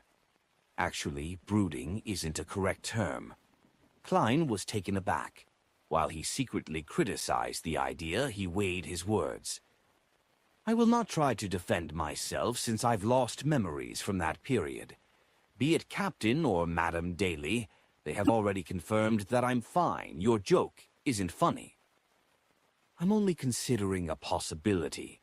It does not eliminate the blow the unknown existence encountered when it descended, which caused your suicide to fail. We believe that the goddess will ultimately bless us." Leonard laughed as he changed the subject. "Did you discover anything in the afternoon?" After the conversation and the previous encounters, Klein was very wary of Leonard. He answered in a composed manner, "No. I plan on trying a different route tomorrow afternoon." He pointed to the partition and said, "I'll need to head to the armory to draw the bullets. The shooting club opened to 9 at night. After all, its availability increased only after many of its members got off work." "May Goddess bless you." Leonard smiled as he gestured the sign of the crimson moon on his chest. He watched Klein pass through the partition and listened to his footsteps down the stairs. Leonard's smile gradually vanished as a look of doubt appeared in his green eyes. He whispered something with a displeased tone. Down the stairs, Klein followed the gas lamp-illuminated corridor to the armory and archives. The iron door was open, and the brown-haired Roseanne was standing in front of the table. She was chatting with a top hat-wearing middle-aged man with a thick black beard. "Good afternoon, no. Good evening. It's always night here. Klein, I heard from old Neil that you have become a beyonder. It's called Seer." Roseanne turned her head and deluged him with her questions. She did not hide her curiosity and concern. Klein nodded with a smile. "Good afternoon, Miss Roseanne. It's indeed always night here, but it makes one feel a sense of serenity." The description you gave wasn't accurate enough. It should be said that the sequence potion I consumed has the name Seer. You still chose to become a Beyonder after all, Roseanne said with a sigh as she fell into a deep thought. Klein looked at the middle-aged man beside her and asked politely, "You are?" "Another Nighthawk member, or one of the other two civilian staff I have not met." Roseanne puckered her lips and said, "Brett, our colleague. He wishes to change slots with me to free up the night after tomorrow. He plans on going to the theater in the North District with his wife to watch The Prideful One. It's to celebrate their 15th-year wedding anniversary. He's truly a romantic gentleman." Brett smiled as he extended his hand and said, "With Miss Roseanne around, there's nothing that requires repeating. Hello, Klein. I never expected you to become a Beyonder so quickly. As for me, hey, I might never have the courage. Perhaps it's as the saying goes, the ignorant knows no fear," Klein said in a self-deprecating manner as he extended his hand to shake Brett's. "Me not having courage is not something bad," said Brett with a shake of his head. "A Beyonder once told me before his death to never probe the strange and dangerous matters. The less you know, the longer you live." At that moment, Roseanne interjected, "Klein, there's no need to mind it. I heard from old Neil that as a seer you are used as support. It's relatively safe as long as you do not attempt to communicate with unknown existences. Why are you dressed in such clothes? It's so unbecoming of a gentleman. What are you here for?" "I'm here to draw my 30 bullets."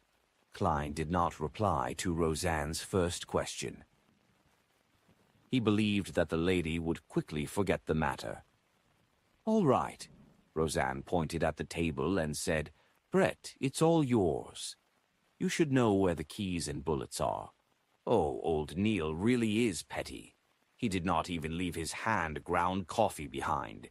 He promised me that I could drink my fill today." She prattled on as Klein received the bullets.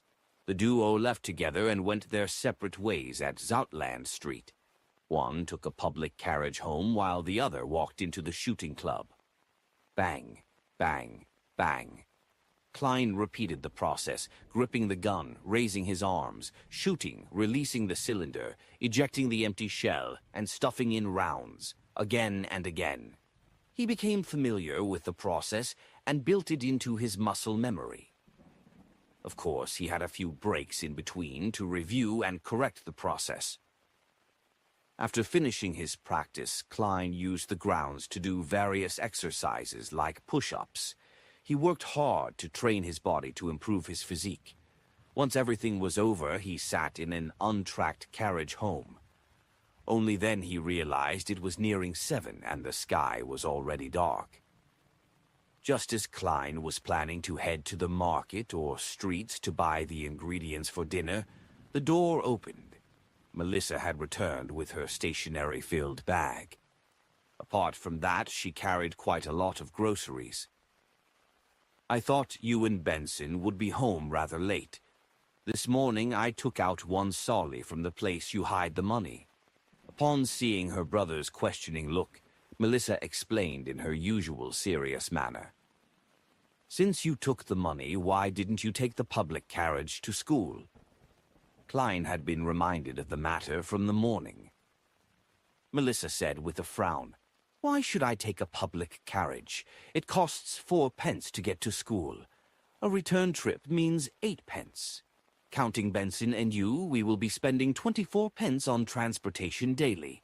That's a whole solly. In a week, yes, without counting Sunday, that's still 12 pence. It's almost equal to our rent." "Stop, stop, stop. Don't flaunt your mathematical prowess." Klein lowered his palm in an amused manner. Melissa first stopped before adding, "It's pretty good walking to school. Our teacher said that everyone should exercise frequently. Besides, I can pick some damaged components on the way." Klein chuckled and said, "Then let's do the math again. The public carriage costs 12 solely. The rent is 12 soldi and 3 pence. It's a total of £1, 4 soldi and 3 pence. Using Benson's salary is enough to pay for it, and there will be quite a bit of change left. Yes, he has received last week's salary. As for me, I can still earn £1, 10 soldi every week. Even if we eat meat every day while counting expenses like gas, charcoal, wood, and condiments, we would still have some left if we are frugal with lunch. We can even subscribe to the morning papers for just 1 penny. In 2 months, when I make up for the advanced payment, I can save money for both you and Benson. We can have new clothes. But we have to think of the possible accidents. Melissa stayed firm on her point. Klein smiled at her and said, "Then we can eat less meat. Don't you find spending 100 minutes on the road a waste of time? You could use that time to read more and think over problems and improve your results. That way, Melissa, you will graduate with excellent grades. You will be able to find a job with a pretty good salary. When that happens, what is there to worry about?" He fully displayed his experience gained from debating with people on message boards and finally convinced Melissa. She agreed to take the public carriage to school. Phew, I've finally suckered her into doing it. No, how can I call it suckering? This is called convincing. Klein lampooned before taking over the groceries that Melissa had bought. He said with a sigh, "Remember to buy beef or meat like mutton and chicken. Eat until you're full and enjoy yourself. Only then will you be equipped with a healthy body and a clever brain to match the demanding requirements needed for your studies." Just mentioning it makes me salivate. Melissa puckered her lips and after a few seconds of silence said, "All right." The next morning, after ensuring that Melissa took a public carriage, Klein and Benson separated and went to their respective companies. The moment Klein stepped into the door, he saw old Neil and Roseanne chatting by the reception desk. The former was still in his classic black robe, without any concern for the gazes of others. The latter had changed into a casual cream-colored dress. "Good morning, Mr. Neil, Miss Roseanne," greeted Klein as he took off his hat. Old Neil gave him a mischievous look. "Good morning. You did not hear anything you shouldn't have heard last night, right?" "No, I slept very well." Klein was also quite puzzled over that. He could only put it down to his inadequate perception. "Ha ha ha, don't mind that. Actually, it's not that easily heard." Old Neil pointed to the partition and said, "Go to the armory. We will continue out mysticism lessons this morning." Klein nodded and followed old Neil down the stairs and arrived at the armory to replace Brett, who had been on duty the entire night. "What will we be learning today?" asked Klein curiously. Old Neil dragged out his response and said, "The complicated and basic knowledge. But before that, let me teach you an interesting trick." He pointed at the silver chain on his wrist. There was a pure moonstone hanging from the chain. Chapter 40. Mysticism Curriculum. "An interesting trick?" Klein asked out of extreme curiosity. Old Neil chuckled and said, "I'll complete my patrol of the armory, storeroom, and archives. Use the 2 cups on the table to make 2 cups of coffee. In one of the cups, put something unpleasant. As for what it is, you can decide for yourself. Use your imagination. The only request from me is to not waste too much coffee powder. Those are coffee beans grown on the Feinapotter Plateau and hand-ground by me." "All right." Although Klein was unsure what old Neil was up to, he happily agreed to it. He watched him open the iron gates to the armory with a copper key, and then heard the echoing footsteps inside. Slowly he settled the cups down and confirmed that there was still hot water in the kettle. He removed the silver tin can's lid and, using a tiny spoon with a metallic sheen, Klein scooped a spoonful of rich aromatic coffee powder into each of the 2 cups. Then he poured in the hot water and stirred it. As a transmigrator who came from an era abundant in resources, he was no stranger to coffee. However, it was only limited to instant coffee. After finishing the task, Klein pondered for a moment and sat down. He crossed his right leg and took some of the mud, which had stained the bottom of his leather boots, and placed it in the left cup. Then he carefully stirred it again, until the colors and smells of the 2 cups of coffee were practically indistinguishable. A few minutes later, old Neil walked out the armory while swinging his keys. He then closed the iron gates with a clang. "Are you done?" He turned his slightly turbid, dark red eyes over and looked at Klein across the table. "Yes," replied Klein with a nod. Old Neil chuckled and removed the silver chain around his wrist and sat down. His expression quickly turned serene. He held out his chain-holding left hand and allowed it to hang over the coffee cup to his right. The moonstone nearly touched the liquid. Amid the relaxing calmness, the moonstone trembled suddenly. It began spinning the chain in a counterclockwise manner. "This cup is the one with the unpleasant thing," said old Neil surely. Without waiting for Klein to confirm, he put away the silver chain and picked up the other cup of coffee and took a sip. "Do you like bitter coffee? I'm used to having a tablespoon of sugar and a tablespoon of milk." Klein did not reply, but instead asked with his interest piqued, "Your divination sure is accurate. Was it because of the moonstone? That was moonstone, right?" This is known as pendulum dowsing in divination. It's also called spirit dowsing. It relies on your own astral projection's connection with the spirit world and space to communicate with spiritual intelligence through the aid of natural materials such as crystals, gems, or special metals. The good and bad of things can be divined. Let's talk about the 2 cups of coffee. A counterclockwise motion implies bad, while a clockwise motion is good. If it doesn't move, it's neither good or bad.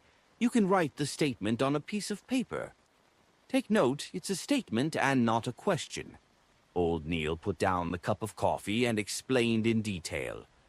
Klein asked as though he was thinking, "Does that mean one should use questioning sentences?" "Yes, you cannot use, 'Is so-and-so willing to be my fiancé?' But you should instead use so-and-so is willing to be my fiancé. Write it on a piece of paper and place it on the desk. Then use your dominant hand to hold the pendulum chain. Take note, use your dominant hand," said old Neil with a chuckle. "When doing so, keep your arms straight.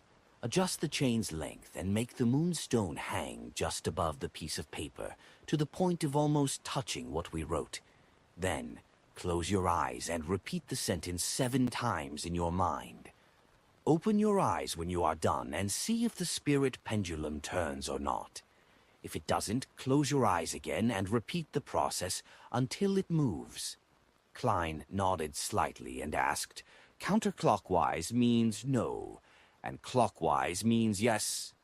"It can also be interpreted as success or failure," corrected old Neil. He taught Klein the other usages and details of spirit pendulum divination. Klein pondered over the matter and discovered that it was a very useful divination trick. For instance, he could quickly use it in an unfamiliar environment to determine if the food he was offered was poisonous or not. He did not need any additional knowledge of field biology. Of course, such divination methods were overly simple. The answers he could receive were limited to 2 or 3. There was no way for deeper investigation or interpretation.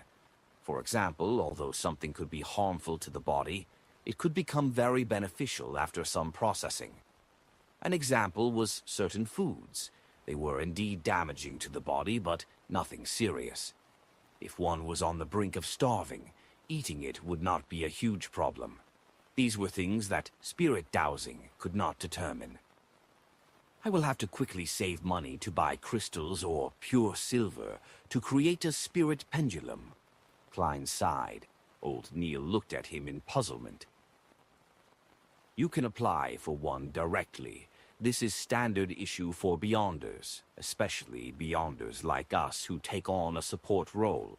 There's still a topaz and pure silver spirit pendulum in the armory. But I'm still not a formal member of the team.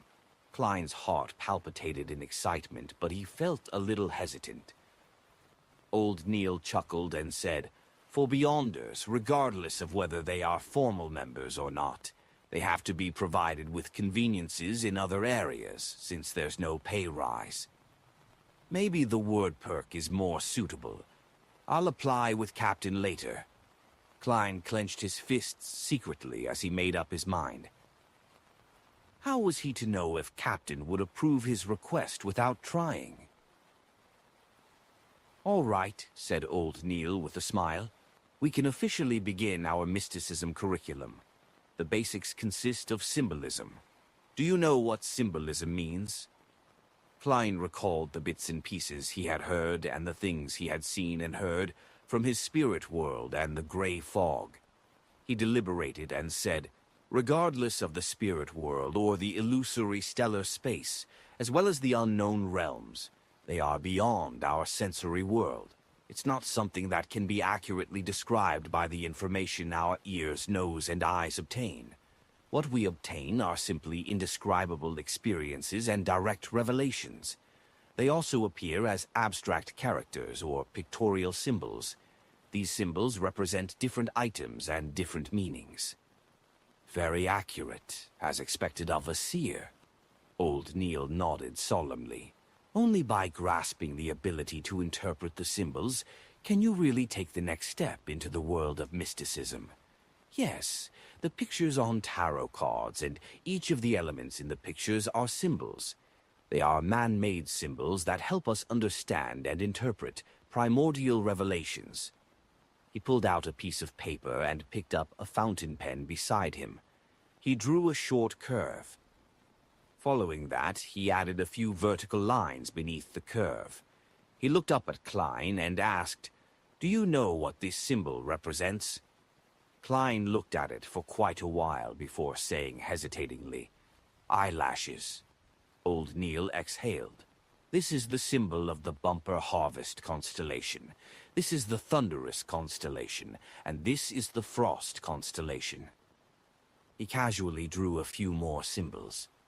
As Klein memorized them, he could not help but comment, "The names of these constellations are really, especially unsophisticated. Yes, unsophisticated. How tacky and primordial." Old Neil revealed a smile. Emperor Roselle thought the same back then. He always had the intention of changing the constellation names to things like Virgo, Cancer, and Scorpio. Unfortunately, he did not have the strength to go against tradition. At the very least, these constellations' old names and the corresponding dates, they represent guide farming and harvests. I have to say that Emperor Roselle sure is a person with ideas. Klein was at a loss for words. Yes, Emperor Roselle was likely a decent person when he was alive. Old Neil was unable to understand Klein's humor as he continued explaining the various basic symbols, such as the various constellations, the sun, the crimson moon, the brown star, the red star, and the blue star. While talking about these, he would teach Klein how to draw the divination astrolabe and indicate what things to pay attention to. He also taught the materials and creation of a crystal ball and the choice of incantations.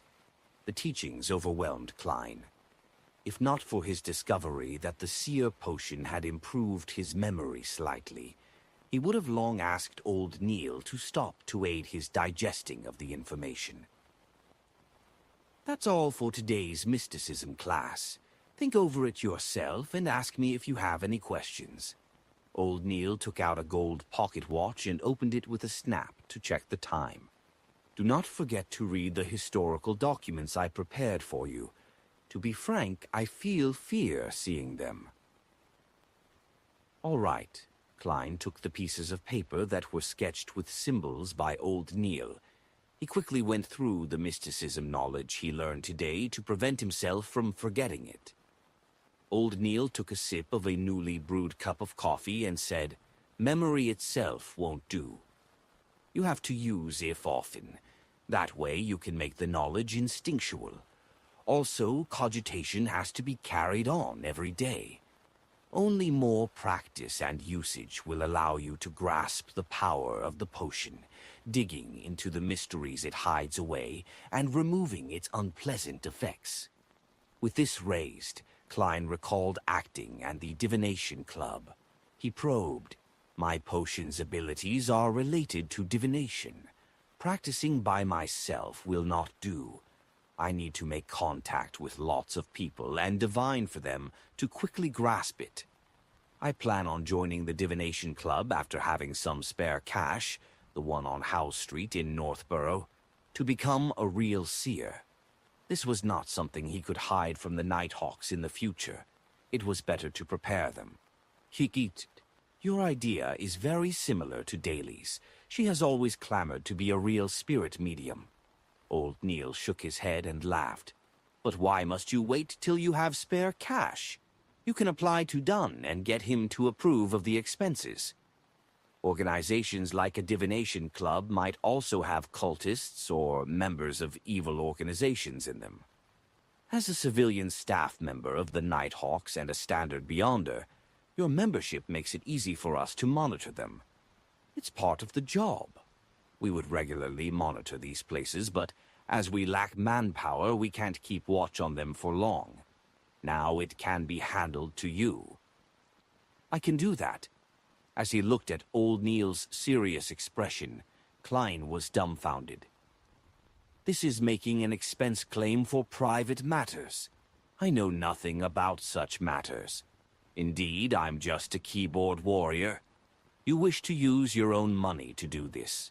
Old Neil smiled as he added when he saw Klein's face. Klein immediately shook his head as he answered firmly, "I plan on reporting it to Captain." Old Neil nodded in satisfaction and looked at the cup of coffee with the unpleasant thing inside. It had not been poured away. "What did you put in there?" Klein smiled embarrassingly. "It's just some dirt underneath my boots. Its color and your coffee powder looks almost the same." Old Neil was taken aback as he suddenly clasped his mouth and roared, "Why aren't you pouring it away yet?" Chapter 41. Audrey and her Susie. After pouring away the coffee and returning to the armory to take the thick stack of historical materials and explanatory transcripts from Old Neil, Klein followed the wall of lights up the staircase to the Blackthorn Security Company. Tap, tap, tap. His footsteps echoed in the sealed and quiet basement. After Klein left the spiral staircase, he pushed open the door and identified his bearings before heading for the second office, opposite of him. After familiarizing himself for 2 days, he had a general understanding of the layout of the Blackthorn Security Company. The entrance brought visitors to a huge reception hall with sofas and tables. Through the partition there was an inner region. To the left of the corridor were 3 rooms. From the nearest to the furthest, they were Mrs. Oriana's account room, a rest room with a few sofa beds, and the staircase that led underground. On the right were 3 rooms. From the nearest to the furthest was Captain Dunn Smith's office, a civilian staff office with a typewriter, and the entertainment room for formal members of the Nighthawks team. Klein had previously seen Leonard Mitchell playing cards with 2 other teammates in the entertainment room. He guessed that they were playing Fighting the Landlord. Of course, Emperor Rochelle had already given it a new name, Fighting Evil. However, the way it was played was identical to what Klein knew. Brett was entitled to a day of sleep after a night shift. Roseanne was at the reception desk. The carriage driver, who was in charge of procuring necessities and collecting supplies, Cesare Francis, was out as usual. When Klein opened the door to the civilian staff office, the 3 desks inside were empty. Only the typewriter sat there silently. Ackerson Company's Model 1346 typewriter. Klein, who had seen similar objects in his mentor's office and Welch's place, muttered. He felt that the complicated mechanisms inside were filled with the beauty of machinery. He walked to the desk with the typewriter. After preparing himself, he attempted to type something on air. In the beginning, he often converted the local language to Chinese pinyin instinctively. Only after he was familiar with it did he digest the original Klein's corresponding memory fragment and no longer made mistakes. Tap, tap, tap. The rhythmic tapping on the typewriter sounded like a melody composed from the heavy marriage of metal and industry. Under this melody, Klein quickly typed the expenditure application. However, he was in no hurry to meet Dunn Smith. Instead, he focused his mind and read the materials provided by Old Neil seriously. It was both revision and new material. When it was almost noon, he stretched his neck and put away the documents. He then read and consolidated what he had learned on mysticism in the morning.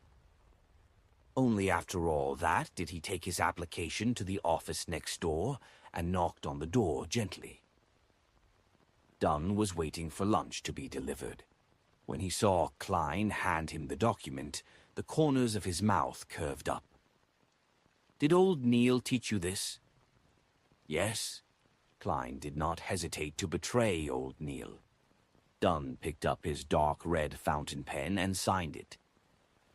"I happen to be applying for funding for the months of July, August, and September from the church and the police department. I'll add yours in. When it's approved, get the money from Mrs. Oriana. You can draw the spirit pendulum in the afternoon."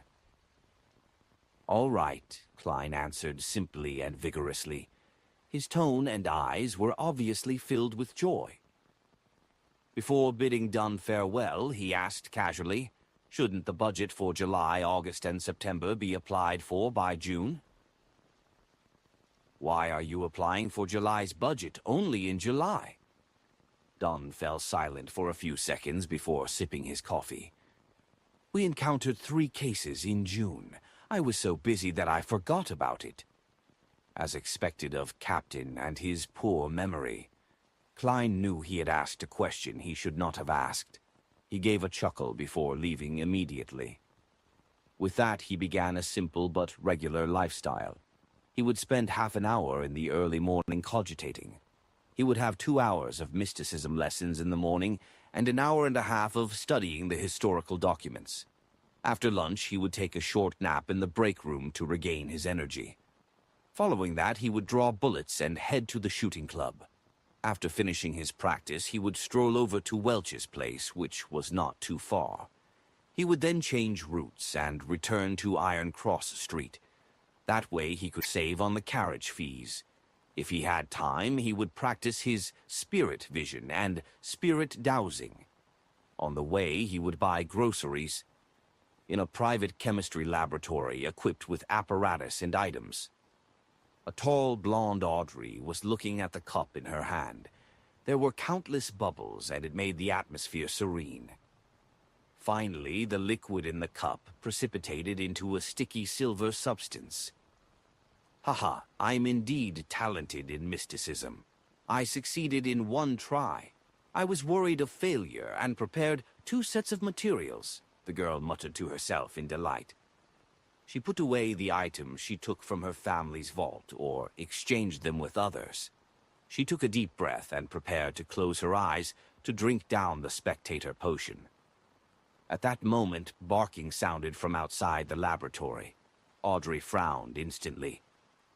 She hid the cup of silver liquid in a dark corner, turned around, and headed to the door. "Susie, who's here?" Audrey turned the doorknob and asked the golden retriever sitting in front of the door. Susie wagged her tail in an obsequious manner. Her personal maidservant, Annie, had appeared in the corridor nearby. Audrey walked out of the laboratory and closed the door. She looked at Annie and said, "Didn't I tell you? Do not disturb me when I'm running chemistry experiments." A vexed Annie answered, "But there's an invitation from the Duchess, Duchess Della." Duke Negan's wife, Audrey, took a few steps forward and asked Annie. "Yes, she has managed to hire the services of the palace's baker, Madame Vivi, and plans to invite you and Madame to afternoon tea." Annie recounted the invitation. Audrey tapped her cheeks discreetly and said, "Tell my mother that I have a headache. Perhaps I'm a little dehydrated because of the scorching sun. Please get her to convey my apologies to Madame Della." As she spoke, she acted frail. "Miss, it's not only afternoon tea, but a literature salon," added Annie. "But that won't treat my dizziness. I need rest," rejected Audrey firmly. Simultaneously, she muttered deep down, "If they insist, I'll faint for all of you to see.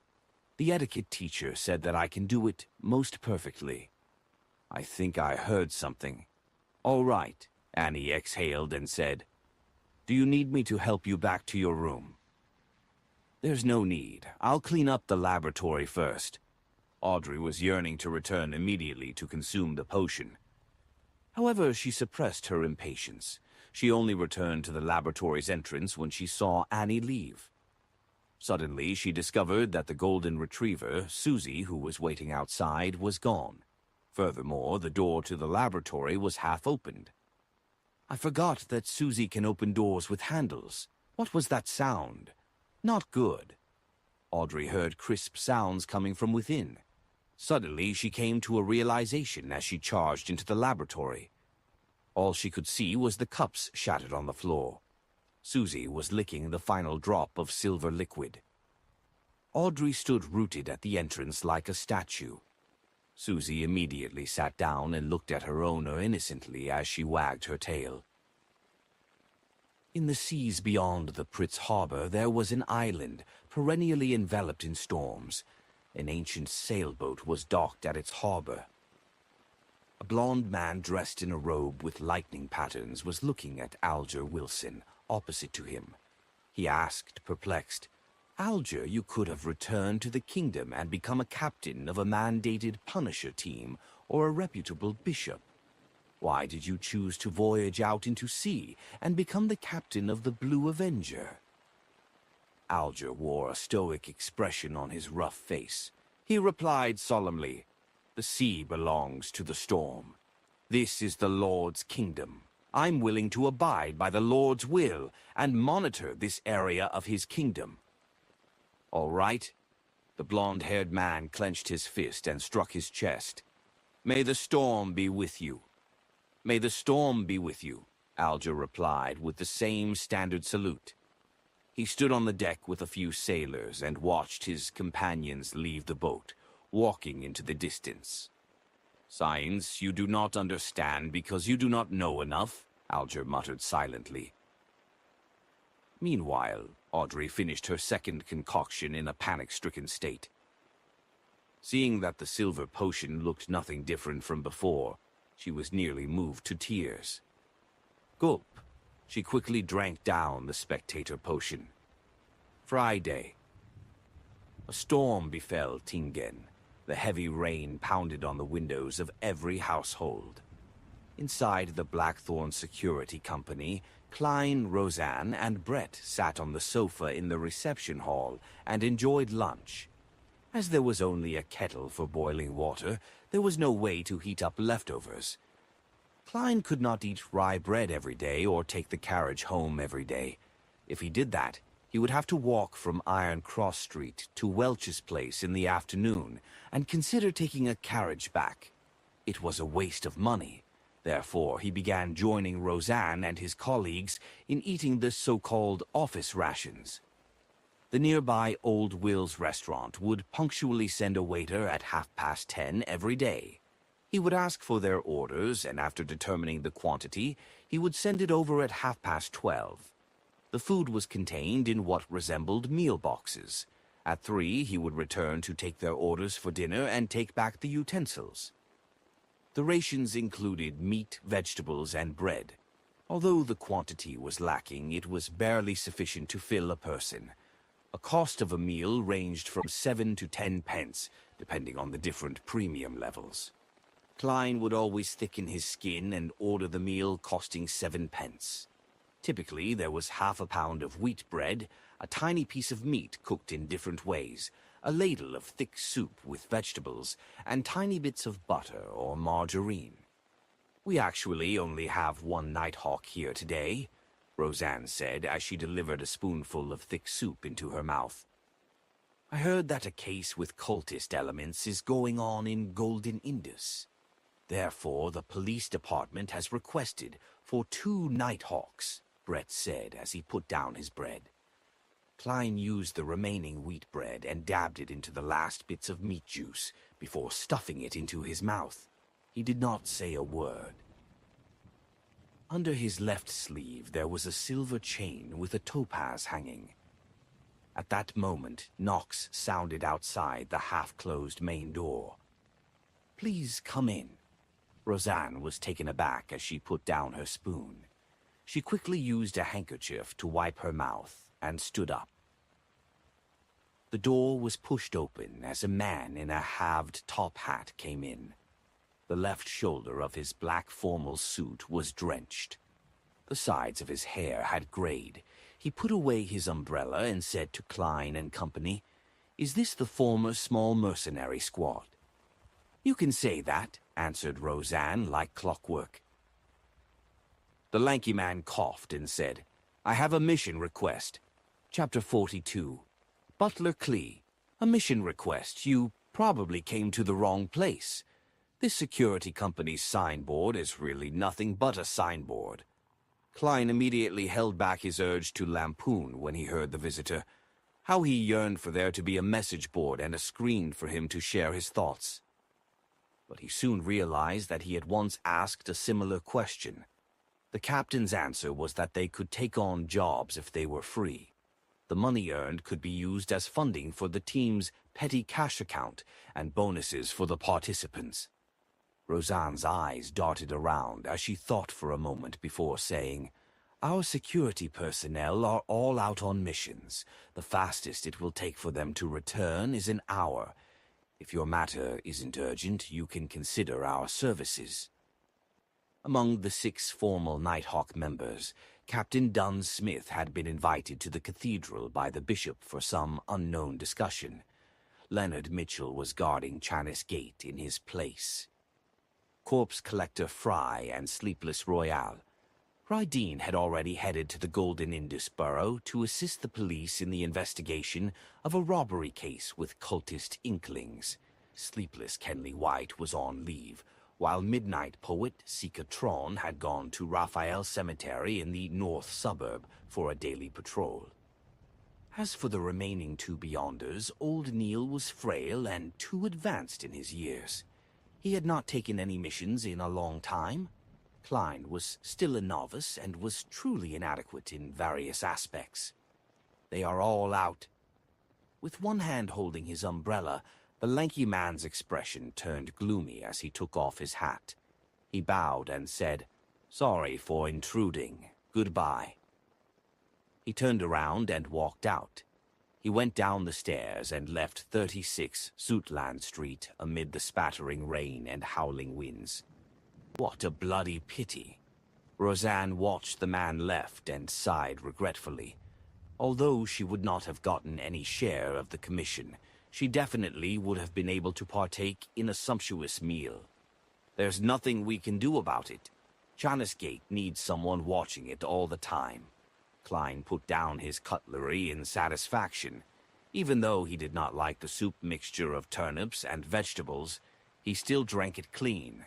Don't tell me you want Brett to take the mission, or yourself. Roseanne rolled her eyes and giggled. Brett won't do, but you can. Our Mr. Sear. The moment she finished her sentence, she immediately realized what she had just said. She covered her mouth in shock because the door had not been fully closed. If someone walked past outside or heard anything about Beyonders, it would be considered a leak. Thankfully, Captain isn't around. Roseanne looked out the door and secretly stuck her tongue out. Or I'll have to go for confession again. Brett and Klein laughed out in unison as they exchanged looks before beginning to put away the cutlery. After everything was done, Klein, who did not bring his umbrella, decided to stay at Blackthorn Security Company due to the ongoing rain. He took out some newspapers and sat on the soft but bouncy sofa as he leisurely began his afternoon break. The airship route from Backlon to Daisy Bay is now in service. The complete anthology of the great Detective Mount Singh is publishing soon.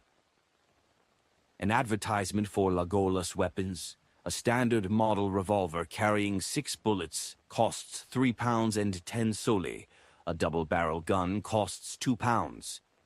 Klein flipped through the Tingen City Honest paper when a particular piece of news suddenly caught his attention. The suspect responsible for killing Mr. Welch and Miss Naya has been caught. We believe it is a much-needed reprieve from the horror that has gripped Northborough, Golden Indusborough, and Eastborough. Welch's father, Mr. McGovern, who is a banker, has escorted his youngest son's corpse back to Constant City, where a grand burial will be held. After reading it a few times, Klein suddenly sighed. From the looks of it, Welch's father had bought the police's explanations and did not hire a private investigator to investigate the matter. His grief from losing his youngest son can't be any greater than that of my parents, who lost their only son.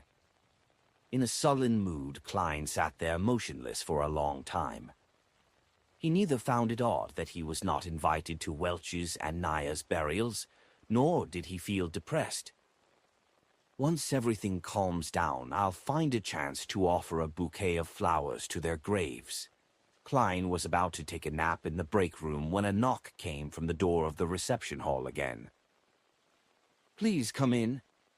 Roseanne, who was nodding off, suddenly jolted awake. The half-closed door was pushed open again. The lanky man from before walked in once again. "Can I wait here? Your mercenaries, no security personnel, should be back soon, right?" he asked sincerely, trying his best to hide his anxious expression. "Sure. Please have a seat." Roseanne pointed at the sofa nearby. Klein asked out of curiosity, "Where did you hear about our security company? Who introduced you here?" He had made 2 trips despite the heavy afternoon storm while still willing to wait. Yes, the Nighthawks must have easily resolved missions that might seem very difficult to others. They must have accrued quite a reputation. The man left his umbrella outside the door, and as he walked to the sofa, he replied with a rueful smile, "I have traveled the nearby streets and paid a visit to all the mercenaries, security companies, and private investigators. You are my only hope. The others do not have the manpower to take additional missions.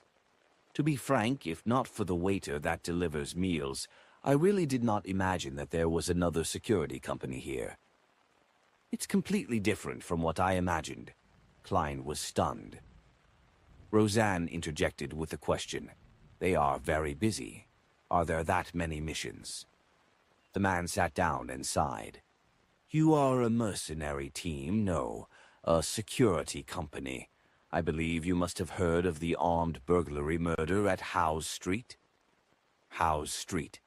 Armed burglary murder, all right. Unfortunately, I'm one of the people involved." Klein nodded with a slightly heavy heart. "Yes. Due to the presence of a ferocious and cruel criminal, the rich men living in the neighboring streets and even across all of Tingen City are terrified. Apart from increasing the numbers of their security detail, they have also hired many more security personnel and private detectives. This resulted in a shortage of supply in your line of work," the tall and skinny man explained clearly. "A standard chain reaction." Klein and Roseanne exchanged looks and saw the self-deprecating smile from each other's faces. The security industry had entered a golden age, yet Blackthorn Security Company was not affected in any way. It was apparent how dismally the company was run. Of course, to a certain extent, it also proved the success of the Nighthawks in hiding themselves. After waiting for another 20-plus minutes, Klein prepared to leave since the rain was coming to a stop. He planned on practicing at the shooting club. At that moment, the black-haired and green-eyed Leonard Mitchell walked out of the partition. He looked curiously at the sofa. "This is a client. Is Captain back?" Roseanne asked delightfully. "Back?" The lanky man was taken aback when he heard that. He had been sitting there staring at the door. How did he not discover someone's return? Roseanne's expression immediately froze as she chuckled. "As a security company, we don't only use the front door." "Figures." The lanky man nodded in enlightenment. He was also not surprised by the term captain. Security companies were mercenary teams or small-scale mercenary guilds. It was normal for captain to be used. Leonard did not tuck in his white shirt. His black vest was also casually draped on. He took a glance at the lanky man when he suddenly snapped his fingers and said, "I'm a member of the security personnel at Blackthorn. How might I address you? How may I help you?" Perhaps it was because he had long heard about the unrestrained characters of mercenaries that he did not feel the anger of being humiliated. Instead, he let out a breath of relief. He watched Leonard sit down and organized his words. "My name is Clee, a butler of Mr. Vickroy, a tobacco merchant. His only son, little Elliot, was kidnapped this morning. We have already informed the police, and the matter has been given high priority. However, Mr. Vickroy remains uneasy. He wishes to go through the channels which mercenaries, security personnel have, as well as your understanding of Tingen, to investigate the case from a different angle and ensure that little Elliot is rescued safely. If you are able to find where the kidnappers are hiding, Mr. Vickroy will be willing to pay you 100 pounds. If you have the means to successfully save young Master Elliot, he is willing to pay double, 200 pounds. Leonard Mitchell smiled leisurely. "Mr. Vickroy seems to only wish for us to find the kidnappers' hideout. If not, he will not think that his only son is worth 100 pounds. A tobacco merchant who has close ties with the southern plantations will not just offer 200 pounds. No, Mr. Vickroy is only an ordinary merchant. He's not considered wealthy. Besides, he believes the police will be more professional when it comes to rescuing his son," Clee answered frankly. "All right, no problem." Leonard snapped his fingers again. His green eyes turned their gaze on Roseanne. "My beautiful lady, please write up a contract. Don't always act like a poet. In fact, all you do is recite the works of others." Having forgotten the presence of the client, Roseanne quipped. She was used to exchanging snipes with Leonard. So, of course, the Blackthorn Security Company did not really care about its clients. It was great to have them, but it was also fine not having them. Roseanne left the reception counter and entered the staff office. Soon there were sounds of typing coming out from the office. The corners of Klein's mouth twitched a little. He found them too unprofessional.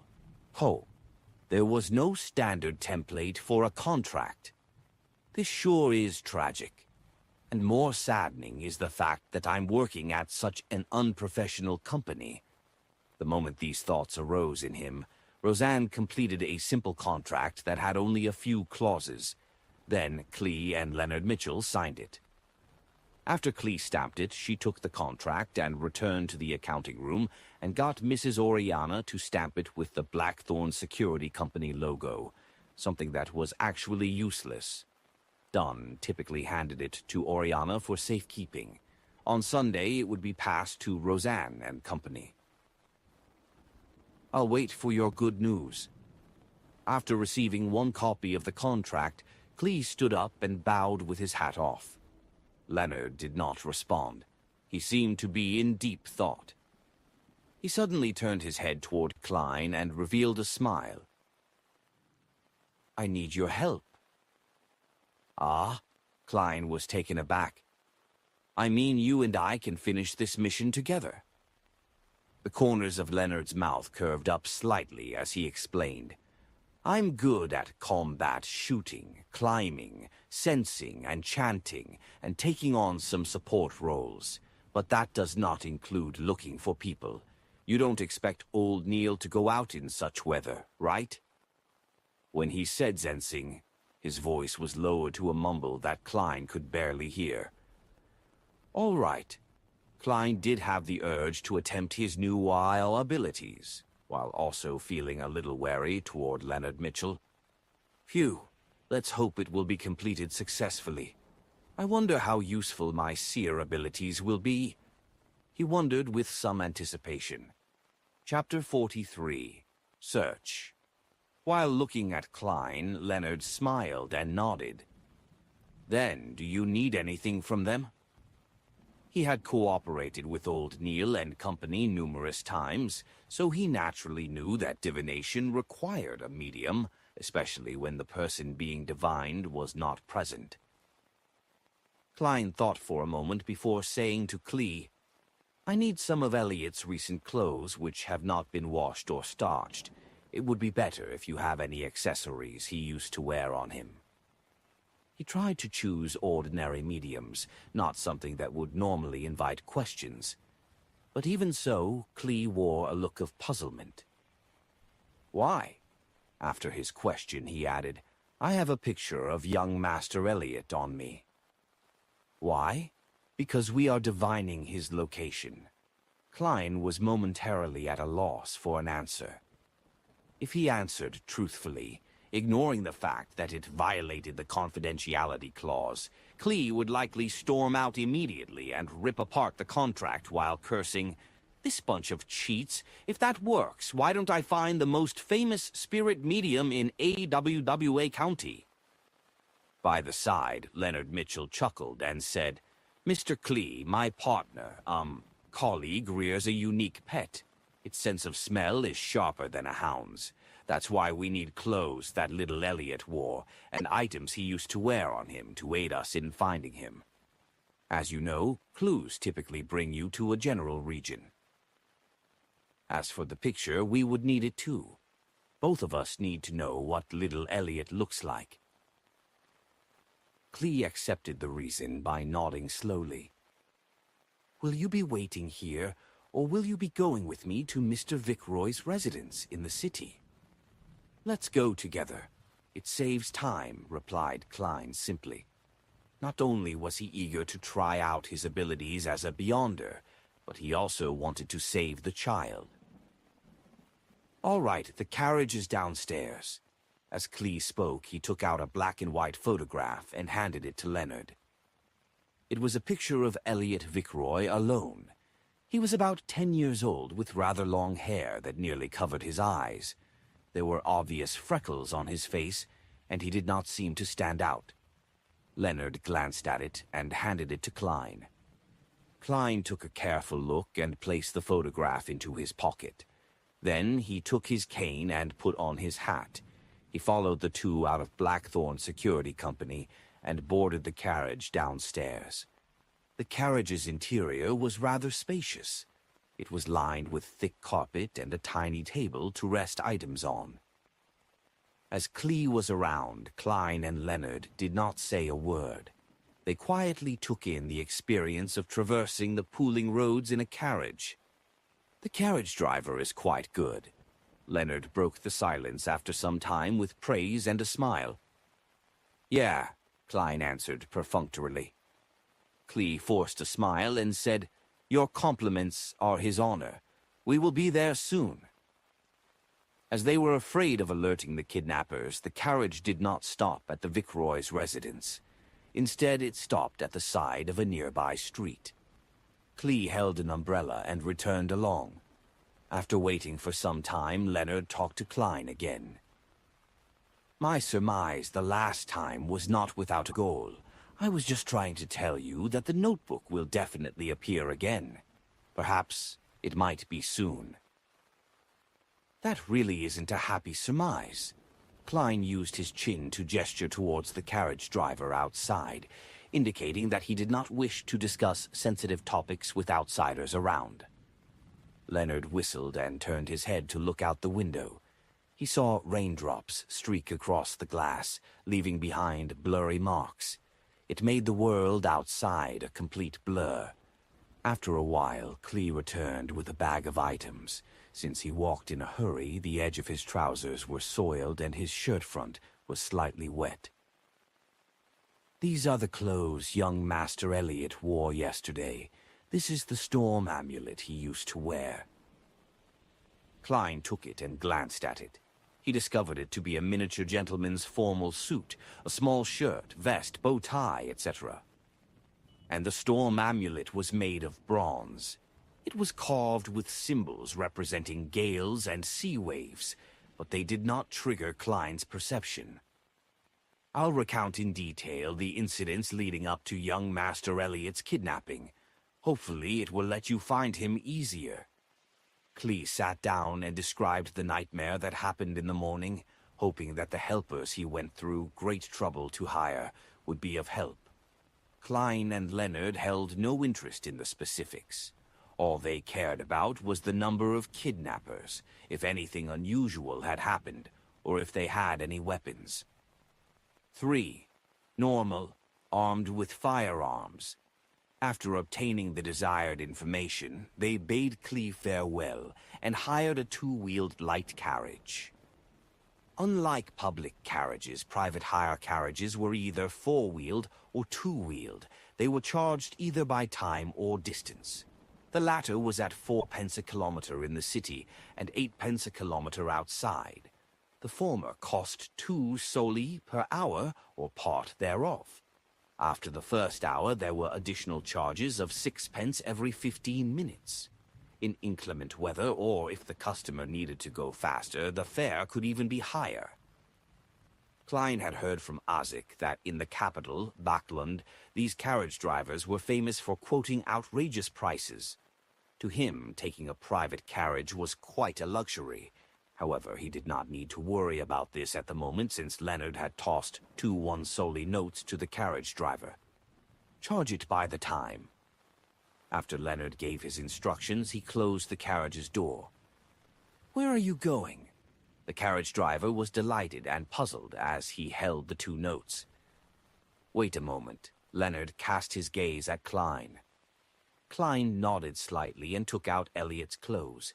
He spread it out on the carriage's floor and then wound the storm amulet around his cane's handle. He held the silver-inlaid black cane and hung it straight over Elliot's clothes. He gathered the sphere of light in his head as his mind rapidly turned still. His brown eyes quickly turned deeper in color as he entered a half-cogitation state. He felt his body's spirit turning light. He vaguely saw the world of spirits everywhere. He silently said, "Elliot's location." After repeating it 7 times, he released his grip of the black cane, but the cane did not fall to the ground. It remained standing in front of him, even though the carriage was shaking. Minute but invisible stirrings happened around Klein, and he felt as if pairs of eyes were looking at him. Over the past few days, Klein had felt this sensation occasionally when he was in the state of cogitation or spirit vision. With a little fear, he looked at the cane with his deep black eyes. He recited once again in his heart, "Elliot's location. Elliot's location." After he finished saying that, the cane fell and pointed straight ahead. Straight. Klein held the cane and said in a deep voice. His voice sounded a little ethereal, as though it could penetrate the unknown world. This was one of the divination abilities he had grasped. It was called dowsing rod seeking. The tool of choice had to be wooden, metallic, or a mixture of both. In ordinary circumstances, he would require 2 real dowsing rods. Dowsing rods were shaped like 2 straight metal wires, tapered to an edge. He would hold on to the shorter side and turn it to ascertain the correct direction. But, as a seer, Klein realized that through practice, he could search for people directly using this method.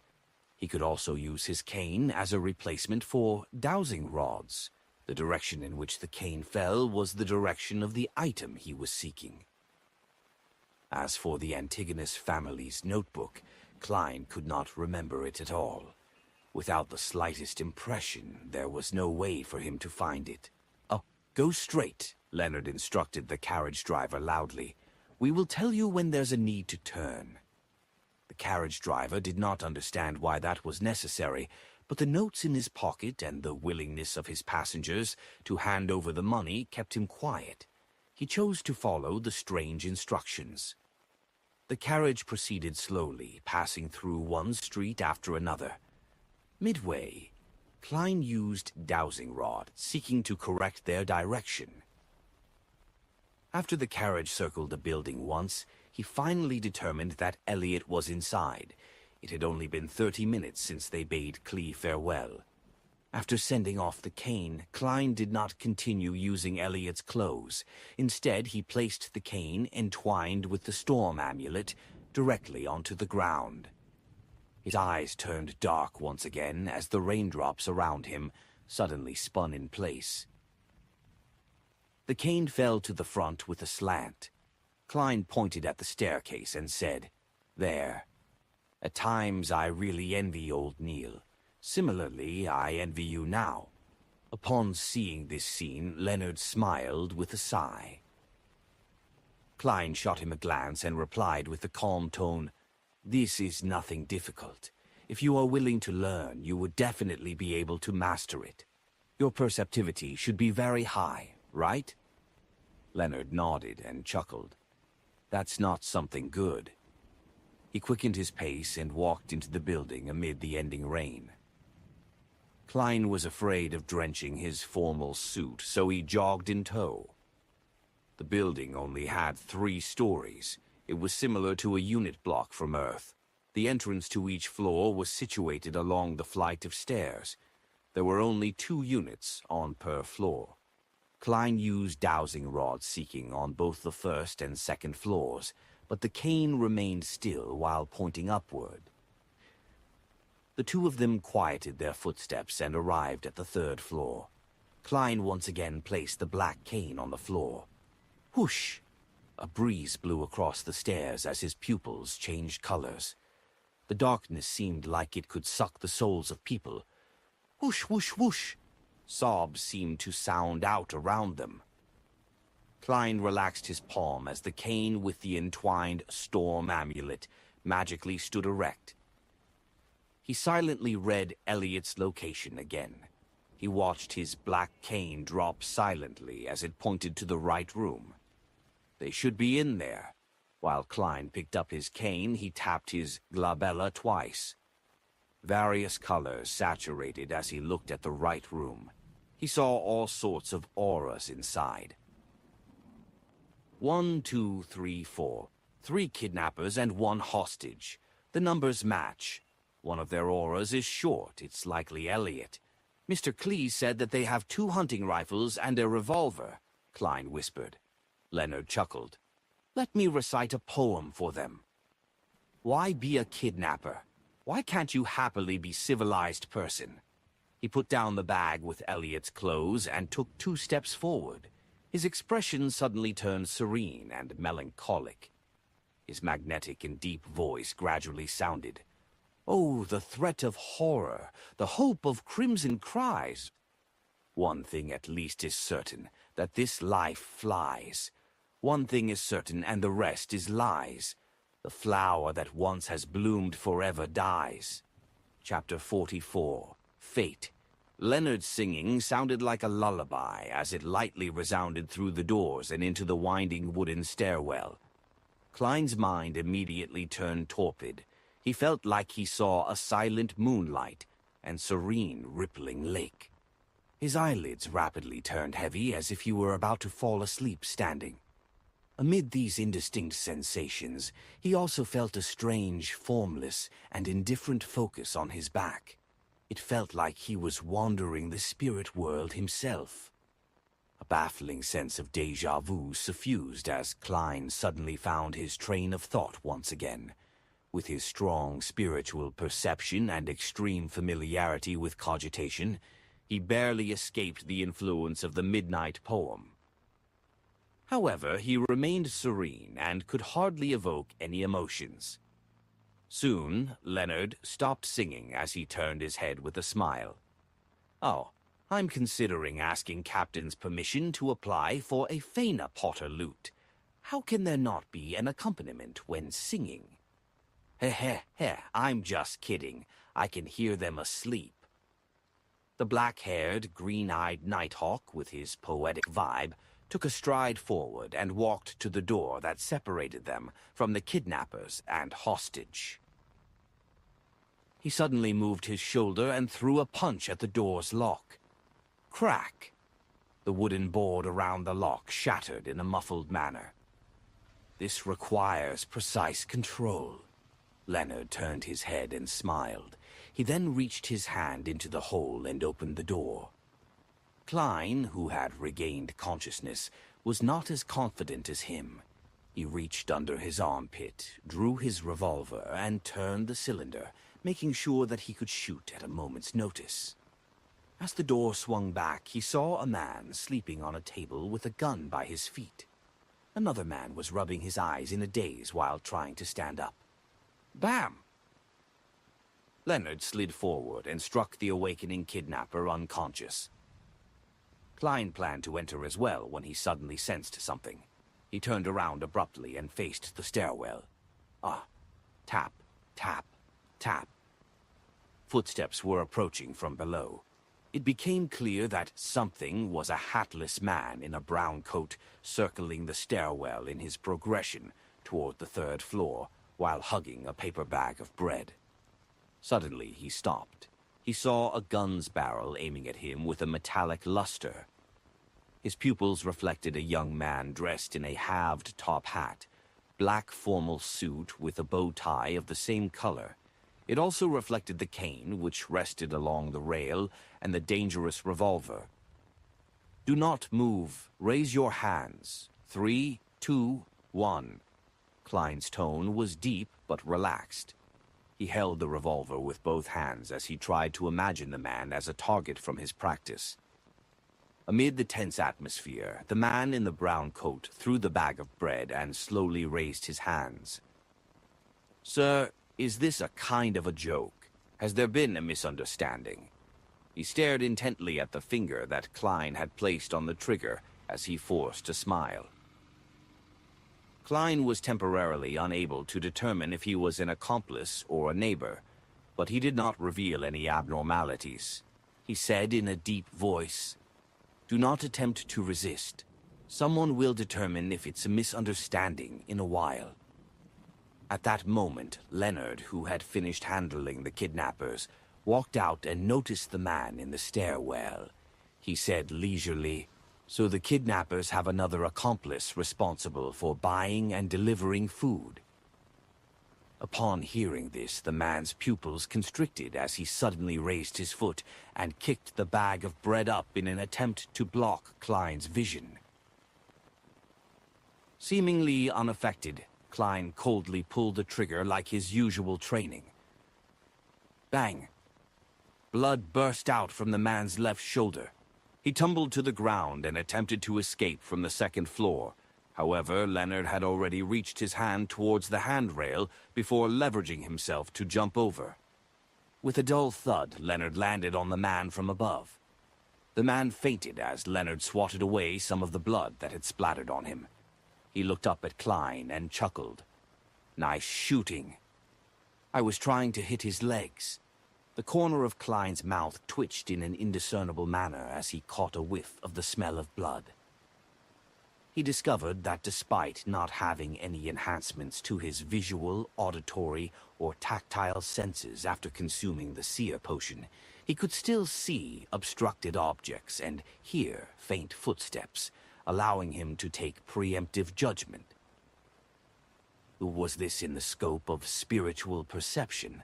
Klein nodded in thought as he watched Leonard find a sharp dagger in the accomplice's possession and drag him into the room. With a gun and cane in each hand, Klein entered the kidnapper's room. They saw Elliot Vickroy jolt awake from the gunshot as he straightened his body and sat up slowly from a huddled position. Leonard had securely tied up the three kidnappers with the rope they used against Elliot. Bunched together, they were thrown in a corner. The lack of rope was made up by tearing their clothes. The unconscious man who had been shot in the shoulder was bandaged, but Leonard disdained getting his hands dirty, so he did not help him extract the bullet. "Who are you people?" Elliot stammered in pleasant delight when he saw the scene before him. "Yes, you guessed right. Very precise," the genuflecting Leonard answered casually. "I never expected this bastard to have some humor cells in him." Klein lowered his revolver and said to Elliot, "We are mercenaries hired by your father. You can also call us security personnel." "Phew, for real. Have I been saved?" Elliot said joyfully, without daring to make any movements. It was apparent that he had suffered quite harshly in the short few hours of being a kidnapping victim. He did not have the kind of rashness someone his age normally would have. Leonard stood up and said to Klein, "Go downstairs and find some patrolling cops. Get them to inform the tobacco merchant. I do not wish to walk out with a child and 4 idiots like a kidnapper." Klein, who was wondering about the aftermath, nodded. He put away his revolver, picked up his cane, and walked to the staircase. As he went down the stairs, he had a nagging feeling that he had forgotten something. In addition, he heard Leonard say to Elliot, "Don't be nervous. You will soon see your father, mother, and your old butler, Clee. Why don't we play a round of quint?" Klein held back his laughter and walked out into the streets. With the help of pedestrians, he found 2 patrolling policemen. He did not use his badge and identification as a member of the Special Operations Department. Instead, he used his identity as a professional security company and recounted the happenings factually. As for him holding a gun, he was not worried at all. He had received an all-purpose weapon usage certificate the day before yesterday. His application was accelerated by going through internal channels. The 2 policemen exchanged looks, and one of them left to gather reinforcements and inform the Vickroy family. The other policeman followed Klein to the kidnapper's room. After waiting for more than 40 minutes, Leonard signaled to Klein while the policeman was not paying attention. Klein was to sneak out of the room with him. "Trust me, heading to the police station is an extreme waste of time. Let's leave first," the Nighthawk with the poetic bearing explained with a relaxed look. Since Leonard was making it clear that he would take any responsibility for any repercussions, he did not retort and followed in tow. Almost 5 minutes later, a few carriages rushed to the building where the kidnappers were. The old butler, Clee, disembarked with his portly master, Vickroy. Up to this moment in time, he was still in a daze. He found it incredulous that news would come so fast. It felt like a dream. Suddenly, he heard a crisp snap as he turned around. A 2-wheeled carriage drove past with its windows open. The black-haired and green-eyed Leonard had snapped his fingers again. After passing by Vickroy's carriage, Leonard closed the window, turned around, and looked at Klein. "See," he extended his right hand and smiled. "Oh, it was a pleasure working with you." "I don't think we are on that good terms." Klein politely shook his head. He did not expect the kidnapping case to be resolved so quickly. All he could do was marvel at the capabilities of Beyonders. Even though he was just a half-assed Sequence 9 Beyonder, he was able to do many inconceivable things. "This is a celebratory gesture of peace among aristocrats after a clash of swords," explained Leonard with a smile. "I know." Klein had many aristocratic classmates. He looked outside the window and said with a frown, Shouldn't we confirm with Mr. Klee? If he believes that the police rescued Elliot, our commission will be halved. A total of £100. There was no doubt about their providing of the kidnapper's location from their meeting from before. Don't mind it. To us, money isn't that important, said Leonard with a shrug. It's very important to me. Klein forced a polite smile and said, Many poets died early from poverty. Leonard chuckled. I believe Elliot would not lie on this matter. I can tell that he still has some of his innocence left in him. However, you will not get much of the £200 commission either. How much would I get? Asked Klein immediately. As the unspoken rule has always been, half of the commission would be handed to Mrs. Oriana as additional funding for the team. The remaining would be split among members. A pity you aren't a formal member. You will only get about 10% of the remaining half. £10? That isn't bad either. Klein pretended to feel the pinch as he asked, Aren't you worried that the kidnappers will realize that they were under the influence of a Beyonder's powers after they wake up? They will not suspect anything. They will only believe that the weather was good and very conducive for sleeping, leading to them dozing off. They will even believe that the song existed only in their dreams. This is something we have verified before, answered Leonard, very confidently. Instead, it's your demon-hunting bullets that might arouse suspicion. Of course, you being a queer who enjoys mysticism would be a perfectly reasonable explanation. I see. Klein was relieved. He just kept feeling like he had forgotten or overlooked something. After returning to Zoutland Street, Klein did not wait for Klee's arrival. He strolled to Welch's place and took a different route home. On the way, he bought some beef and olives for dinner. The meal was enjoyable as always, with the same three siblings chatting idly. However, there was an additional visitor. He was a worker responsible for collecting 1 penny for the gas meter. The evening grew dark as the siblings bade each other good night and returned to their rooms. Klein was sleeping soundly when he was suddenly awoken by something familiar outside. He opened the door in puzzlement and arrived outside the bedroom that no one stayed in. He pushed open the mottled door and saw a gray desk. There was a notebook on the table and its cover was made of hard paper. It was completely black in color. A baffling sense of déjà vu arose in him as he walked over and opened the notebook. The page he flipped open to was of a picture of someone dressed in gorgeous clothes and splendid headdress, the Fool. Beneath the Fool was a line in Hermes. Everyone will die, including me.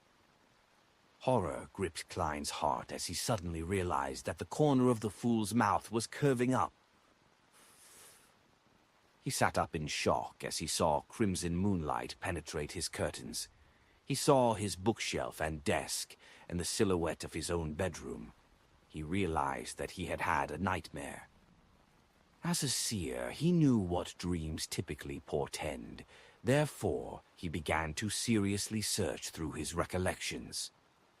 Klein froze up when he did because he knew what he had missed out on today. While he was immersed in Leonard's singing, he had sensed a formless and indifferent focus on his back. The feeling of being observed felt different from the usual cogitation or experience he had from using spirit vision. It gave him a sense of déjà vu. According to Captain Dunn, once a feeling of déjà vu arose in him, it probably means... Klein suddenly sat straight and confirmed the feeling. Yes, it's that notebook. That Antigonus family's notebook.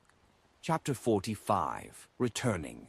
The Antigonus notebook is in the apartment across the kidnappers. Although it was very coincidental, Klein believed that his intuition was correct. He immediately got out of bed and rapidly changed out of the old clothes he usually wore to bed. He picked up a white shirt beside him and draped it on, quickly buttoning from top to bottom. 1, 2, 3. He suddenly realized that he was missing buttons. The left and right sides did not seem to match. On careful look, Klein realized that he had made a mistake buttoning the first button, causing the shirt to warp. He shook his head helplessly before taking a deep breath and slowly breathing out, using some of his cogitation techniques to restore his calm. After putting on his white shirt and black trousers, he barely managed to wear his armpit holster steadily. He pulled out the revolver he hid under his soft pillow and holstered it.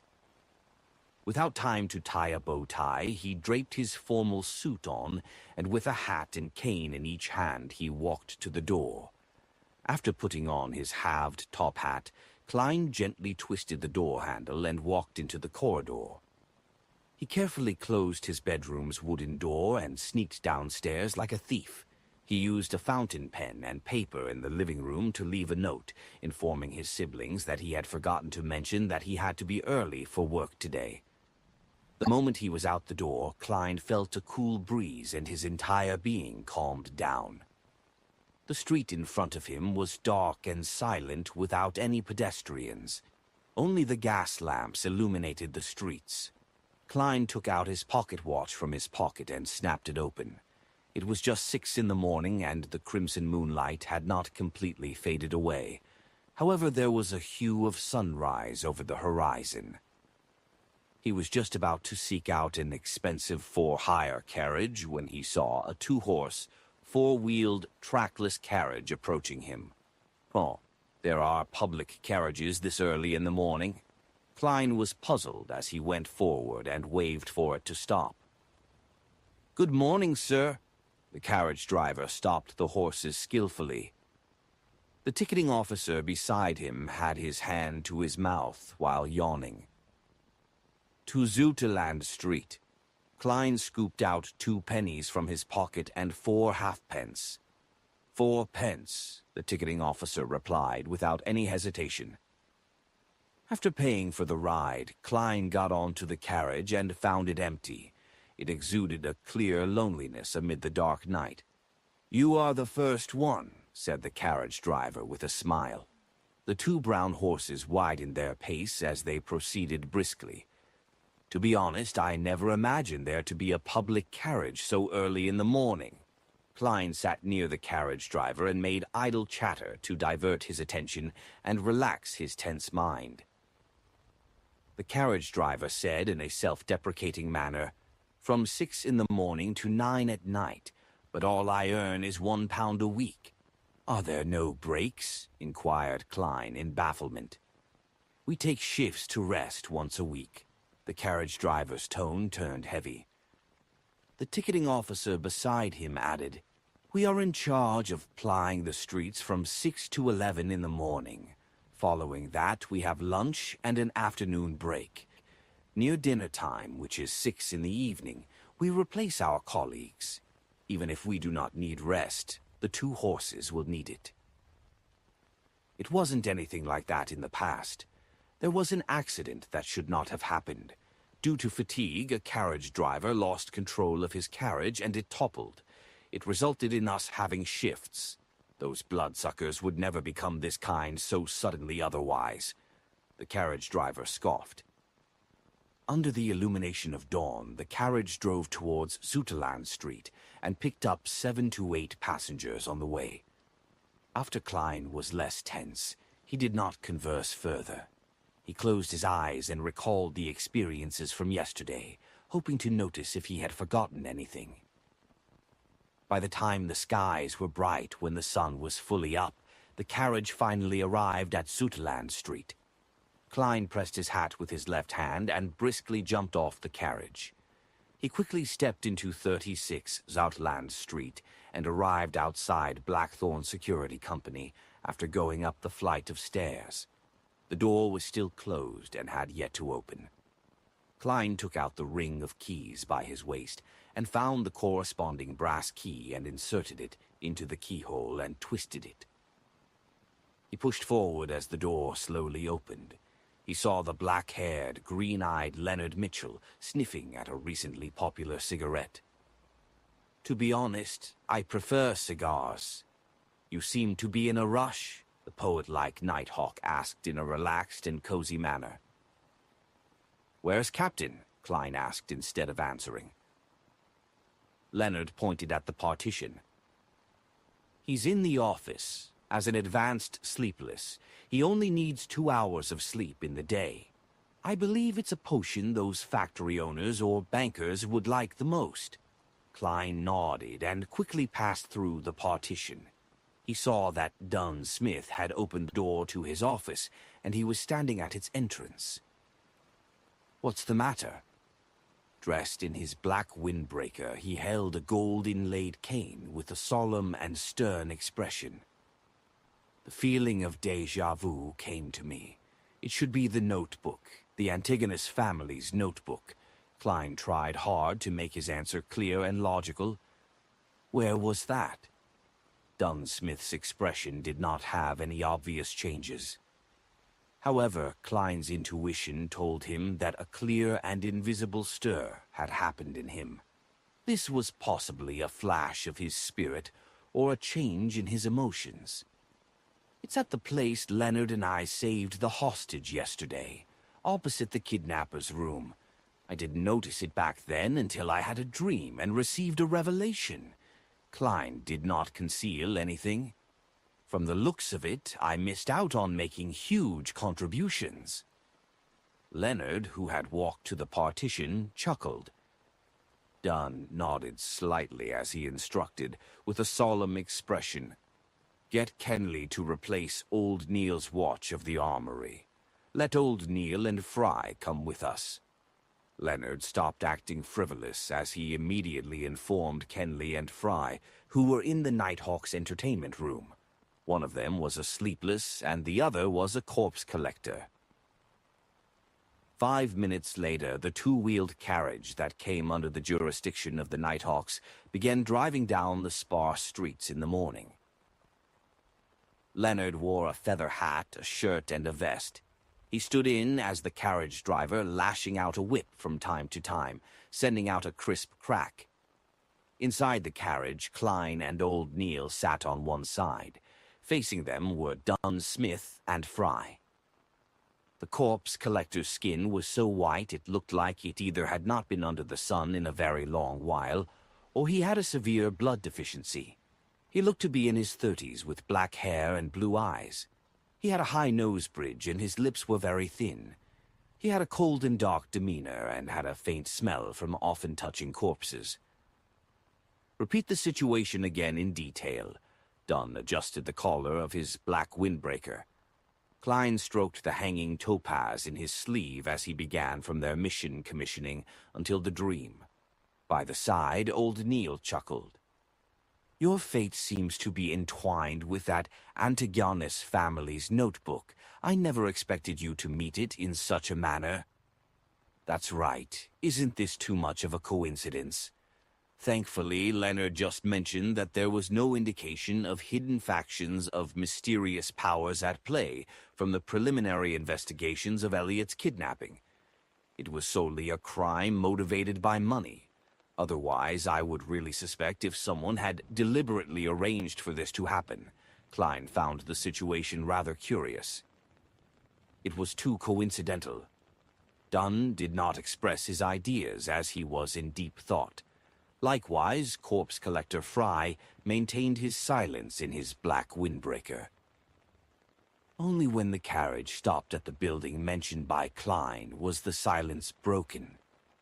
Let's go up. Klein, you and old Neil walk behind. Be careful, very careful. Dunn got off the carriage and pulled out a strange revolver with a clearly long and thick barrel. He stuffed it into his right pocket. All right. Klein did not dare take point. After Leonard found someone to watch the carriage, the 5 Beyonders walked orderly into the building. With very light footsteps, they arrived at the 3rd floor. Is this the place? Leonard pointed at the apartment opposite the kidnappers. Klein tapped his glabella twice and activated his spirit vision. In this state, his spiritual perception was enhanced again. He He found the door familiar, as if he had once entered it before. Yes, he nodded in affirmation. Old Neil also activated his spiritual perception, and after observing carefully, he said, "There's no one inside, nor are there any spiritual glows of magic." Corpse Collector Fry added with his hoarse voice, "There aren't any evil spirits." He could see many spiritual bodies, including evil spirits and restless wraiths, even without activating his spirit vision. Leonard took a step forward and, like yesterday, punched the door's lock. This time, not only did the surrounding wood shatter, even the door lock flew and fell noisily to the ground. Klein seemed to feel an invisible seal instantly vanish. Immediately following that, he caught a whiff of an intense stench. A rotting corpse, Fry described coldly. He did not appear to suffer from nausea. Dunn reached out his black-gloved right hand and pushed open the door slowly. The first thing that they saw was a chimney. For early July, there was an abnormal heat emanating the room. In front of the chimney was a rocking chair. Sitting on it was an old woman dressed in black and white. Her head hung low. Her body was abnormally large. Her skin was blackish-green and swollen. It felt like she would explode from a simple prod, spewing a foul, rotting stench from within. As maggots and other parasites squirmed between her flesh, blood, and rotting juices or clothes and wrinkles, they appeared like points of light in spirit vision. They seemed to cling close to an extinguished darkness. "Ha! Ha!" The old woman's eyeballs dropped to the floor and rolled a few times, leaving behind a yellowish-brown streak. Klein felt disgusted, and being unable to tolerate the putrid stench any longer, he bent over and puked. Chapter 46. Portrait. Ugh, ugh. Klein squatted there, vomiting involuntarily. He was soon done with his puking, since he did not eat breakfast. At that moment, a tin-colored square flask that looked like a cigarette box appeared in front of him. The mouth, which had lost its stopper, emitted a mixture of smells akin to tobacco, disinfectant, and mint leaves. It cleared up Klein's nose and rejuvenated him.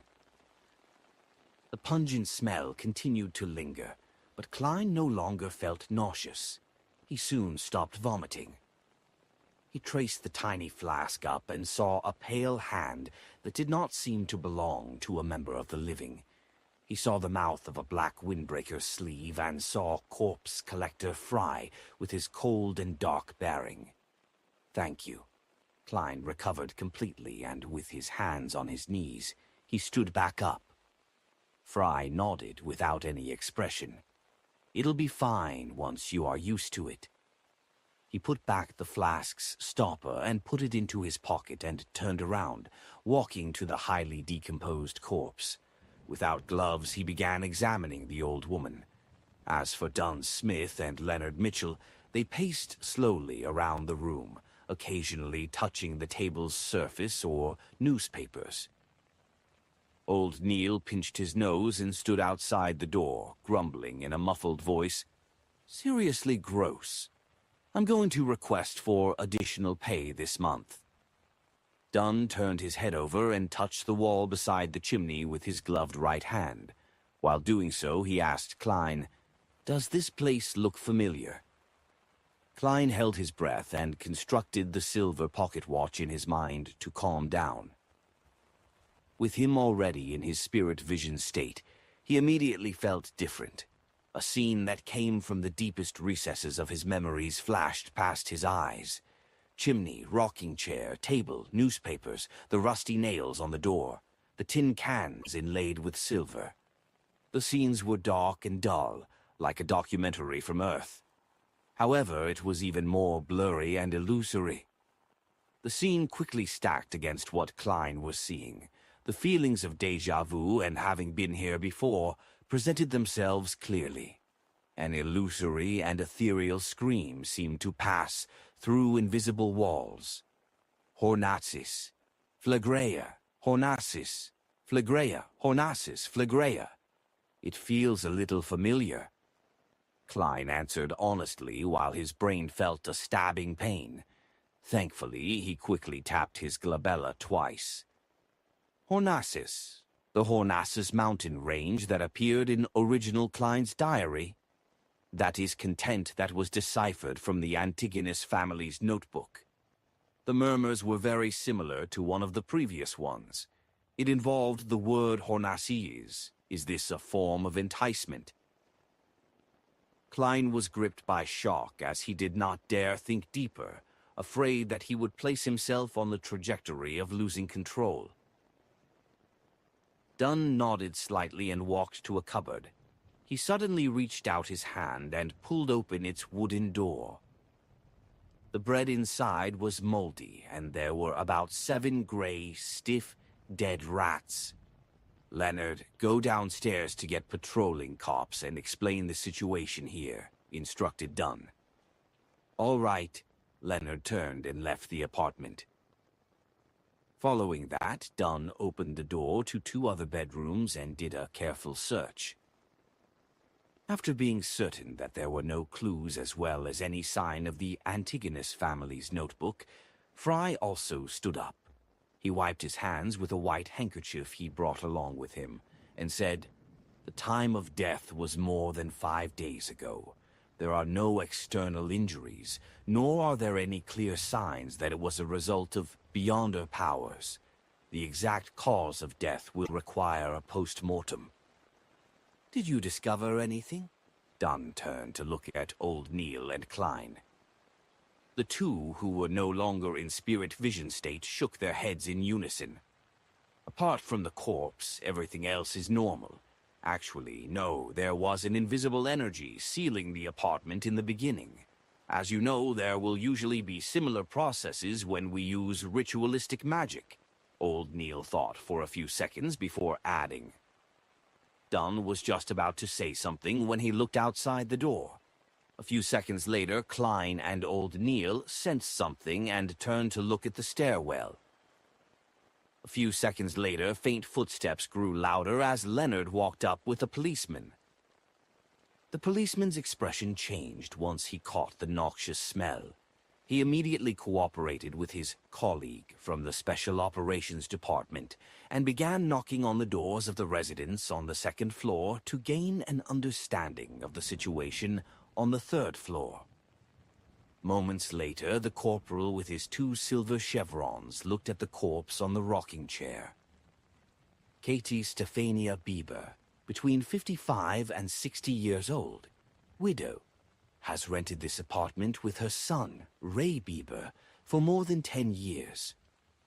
Her husband was formerly a gem artisan. Her son is about 30 years old and is single. He inherited his father's trade and earns about £1 and 15 soldi a week.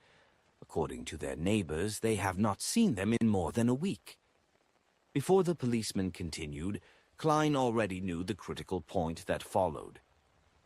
Missing. To be more precise, it was unknown where Ray Bieber had gone to. The ancient notebook could very well be on him. Do you have a picture of Ray Bieber? Dunn looked at the police officer. He was acting as the role of a high-ranking inspector. However, it was not really acting, since he was indeed a high-ranking inspector on the police department's roster. His salary and various allowances were also paid according to his rank. Of course, it did not include his salary from the church. The police officer shook his head nervously and said, "I'm not sure. I'll have to return to the station to search for it. It's not typical for us to have pictures of every single person." "Got it. Continue questioning the residents on the 1st floor. Ask them in detail." Dunn gave the order. As he watched the police officer leave, he closed the door and turned to Old Neil. "I'll leave the rest to you. If not, we will have to make all the residents sleep and obtain Ray Bieber's looks. Yeah, I don't really trust sketches based on verbal descriptions." Old Neil nodded. He took out a few thumb-sized bottles from a pocket in his black classic robe and scattered the liquids in a particular order. Immediately following that, he pulled out a clump of powder and scattered it in a circle around him. Strangely, a biting smell spread and was not influenced by the nauseating smells in the room. Klein also suddenly noticed that there was an invisible force field around him. It separated him from the environment and everyone else. It was like the room in its previous state. Old Neil half closed his eyes as his lips mumbled a soft and indiscernible incantation. Without being prepared, Klein vaguely heard the words, "Goddess, give me strength. We look forward to the protection of the night."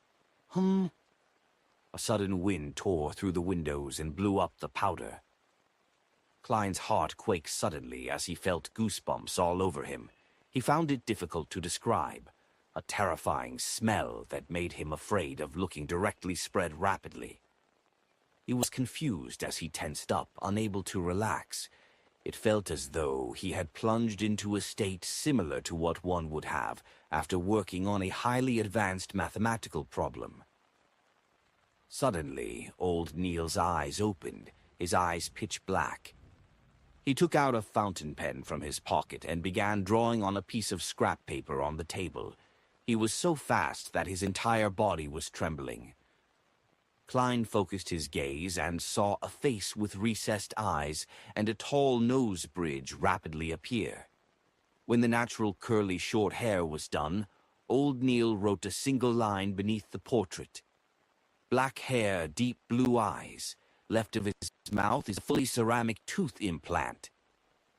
Pada. The fountain pen in old Neil's hand fell onto the paper as his body convulsed a few times. "This is the image of Ray Bieber according to what's left in the room," old Neil whispered as the color of his eyes restored rapidly. Then he turned back to his original spot and slowly circled it. The invisible force field that isolated things immediately dissipated in the form of a breeze.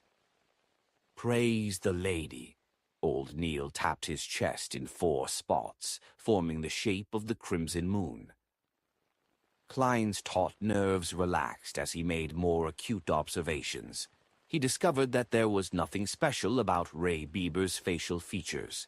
He had a relatively mild bearing. The only thing was that his philtrum sagged clearly. "I'll try using dowsing rod seeking." He picked up the portrait and found male clothes in the bedroom and spread them onto the ground. Dunn, Leonard, and old Neil did not stop him as they watched him place the black cane above the clothes and portrait. Fry was as silent as always. Klein's eyes turned from brown to black as he finished his recitation, only to release his grip. The black cane stood silently like it was embedded in the ground. "Ray Bieber's location," Klein silently repeated to himself again. With the sound of humming wind, the cane fell down but kept changing directions while falling. Finally, it began spinning in slight circles. Without any external help, the black cane stood stably again. Klein repeated a few times with the same outcome. All he could do was shake his head at Dunn and old Neil. A strange power was interfering with his divination. Dunn took off his black glove and said to Leonard and Klein, "Take Ray Bieber's portrait and inquire the residence for a final confirmation. Following that, we will issue a warrant of arrest against him for the murder of his mother." "All right." Klein held his cane and bent down to pick the portrait. After the neighbors confirmed that the portrait was indeed Ray Bieber, Dunn instructed Leonard and the police officer to finish the procedures at the station. He and Fry headed to a few bars in Tingen City to seek help via other means. Klein and old Neil returned to Blackthorn Security Company on a public carriage. It was not even 8 by the time they arrived. Roseanne had not even clocked in. After closing the door, Klein cocked his head at old Neil and, hoping to learn and answer his questions, asked him, "Why would I send the Antigonus family's notebook to Ray Bieber's home?" This was completely in a different direction from Iron Cross Street where Welch stayed. Old Neil walked to the sofa and chuckled. Isn't that obvious? Who knows what powers inside the notebook you invoked? Maybe you did some described ritual out of curiosity and ended up provoking a strange existence that you should not have. The motive of this existence was to have the notebook sent to Ray Bieber and sever all clues to prevent anyone from discovering it. Therefore, apart from you who were selected, Welch and Nia committed suicide regarding you. To be frank, I still have no idea how you survived. I would like to know, too. Klein sat down as well as he deliberately replied with a wry smile. I've also thought of the guesses you have of the proceedings. However, there's one thing I don't understand. Why did I have to hand the notebook to Ray Bieber? Old Neil shrugged and said, perhaps his life path number 1 matches the requirements, or maybe he's one of the last remaining descendants of the Antigonus family. In short, there are too many possibilities, and why the notebook was sold to Tingan City would have similar reasons. I do not think it's because he's a descendant. Klein suddenly felt enlightened before he sighed. Unfortunately, I did not discover immediately that Ray Bieber and that notebook have vanished. Old Neil laughed. This is something that Dunn has to worry about. As for you, it's something good. Why do you say so? Klein frowned in puzzlement. Chapter 47. Old Neil's Lack of Money. Old Neil rubbed his temples and said, I believe we have a general idea of why the 3 of you engaged in a mass suicide. That notebook is also now purportedly in Ray Bieber's hands. Furthermore, the matter has already been exposed. Regardless of whether you are alive or dead, it will hardly influence any subsequent developments. I believe that the surreptitious existence or mysterious power that caused all of this will not pay you any special attention. It's just like how you would not pay attention to the ants on the ground. As long as you do not try to make him recall you. And our arrest warrant for Ray Bieber will quickly reach the secret order. They will also be able to guess that it is related to the Antigonus family's notebook. Believe me, for a secret organization that has been in existence for more than 1,000 years, it has many channels of information. Therefore, their focus will be diverted to Ray Bieber's whereabouts, in a bid to find the notebook before us. They will not, nor is it possible for them, to harass, stalk, or deal with you. Lad, congratulations on stepping out from the shadows of the past. What follows will be a brand new journey filled with sunlight. Klein nodded when he heard that as he said in a happy and relieved manner, I hope so. Having transmigrated here, he had been enveloped in uncertainty. Now it felt like it had finally dissipated. However, Klein was still feeling uncertain because the notebook seemed to be tied to him in a certain manner. It went to the point of him bumping into remnant clues, coincidentally from a normal mission of rescuing a hostage. He was afraid that there would come a day when a delivery man would send him a parcel, only to realize that it was that Antigonus family notebook after opening it up. Let's hope everything will go as old Neil described, he silently prayed. When old Neil heard his reply, he immediately scoffed. You don't seem to be a devout believer of the goddess. At this moment, shouldn't you be drawing the sign of the crimson moon at your chest and say, May goddess bless us? Mr. Neil, you don't seem like one either. A real devotee would not say what follows will be a brand new journey filled with sunlight. Having been studying mysticism under old Neil, Klein had established a decent friendship with him, so he did not stand on ceremony to return a sarcastic remark. Both of them locked eyes and chuckled with great rapport. At the same time, they tapped their chests 4 times. Praise the lady! At that moment, they heard the grinding sounds of machinery as the main door to Blackthorn Security Company opened. The elegant Mrs. Oriana, with her fashionably coiled hair, stepped into the reception hall with a light green dress. Good morning, Mr. Neil. Good morning, Klein. She held a small leather handbag as she greeted with a smile. "It's another fabulous day today. A pretty good day. Good morning, Oriana. You are still as beautiful as 10 years ago," replied old Neil with a chuckle. Oriana's eyes turned to slits as she upturned her face. "Mr. Neil, the way you praise is still as infuriating as 10 years ago." She enunciated the words in years. "Is that so?" Old Neil looked at Klein, confused, and he wore a perplexed look. "Never mention anything that will remind the ladies of their age." As a keyboard warrior that knew a little of everything, Klein instantly understood what had peeved Mrs. Oriana. He smiled lightly and said, "Good morning, Mrs. Oriana. You are as beautiful as always." "Thank you, our outstanding Core University graduate." Oriana smiled with a nod before saying, "That old butler has already paid the mission's commission. According to Captain's rules, half of it will be used as additional funds, while the other half will be split between you and Leonard. But since you aren't a formal member, you can only take 10% of the half. Come over later to sign for it." "How much did he pay?" Klein asked happily while also feeling the pinch. £200. This was what he said back then. "Lord, the esteemed Storm, I never imagined or believed that this was resolved just like that. This is even harder than us having a dream. Why is your security company so unknown? It's an insult to the entire industry." Mrs. Oriana mimicked the old butler's southern accent.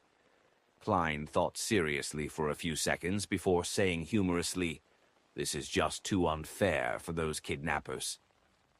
Two Beyonders had resolved the problem, quickly using methods that could be described as easy and pleasant. This is like an adult bullying a few kids while in full combat attire. "They were just too unlucky. They must have lost the protection of the divine," said Oriana with a soft laugh. "I told the butler that we were only lucky. One of our informants happened to see the kidnappers bring the child into the hideout. Therefore, do not have too much hopes for us. We really are just a very ordinary security company." Typically speaking, the more you emphasize something is ordinary, the more extraordinary it is, Klein lampooned with a smile. He watched Mrs. Oriana walk through the partition and enter the accounting room. Old Neil puckered his lips by the side and said enviously, "You really are a lucky lad. You haven't joined us for long, and you've encountered a job worth £200. Out. Is that very rare?" Klein asked in puzzlement. Prior to this, he was either studying history or mysticism, or wandering aimlessly outside, hoping to find clues with his spiritual perception.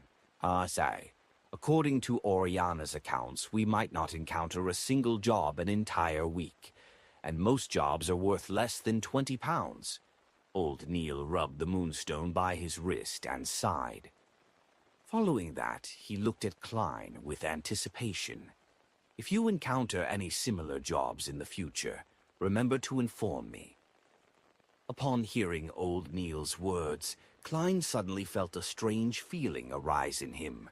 Therefore, he asked directly, "Mr. Neil, you seem to be lacking in money. How much do you get paid a week? If you aren't comfortable telling me, just ignore my question." Old Neil leaned back into the sofa and chuckled. "This isn't something that needs hiding. I've been here for so many years.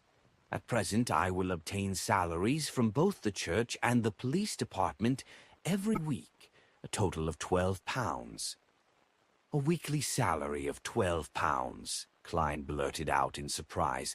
A weekly salary of £12 with 52 weeks a year. That meant more than £600 a year. Back when he read the Tingen Morning Post and Honest paper, they had mentioned that high-profile lawyers only earned £800 to £1,000 a year, and those were the best lawyers. As for the managers of Benson's trading company, they only earned £6 a week. That was already quite a decent job.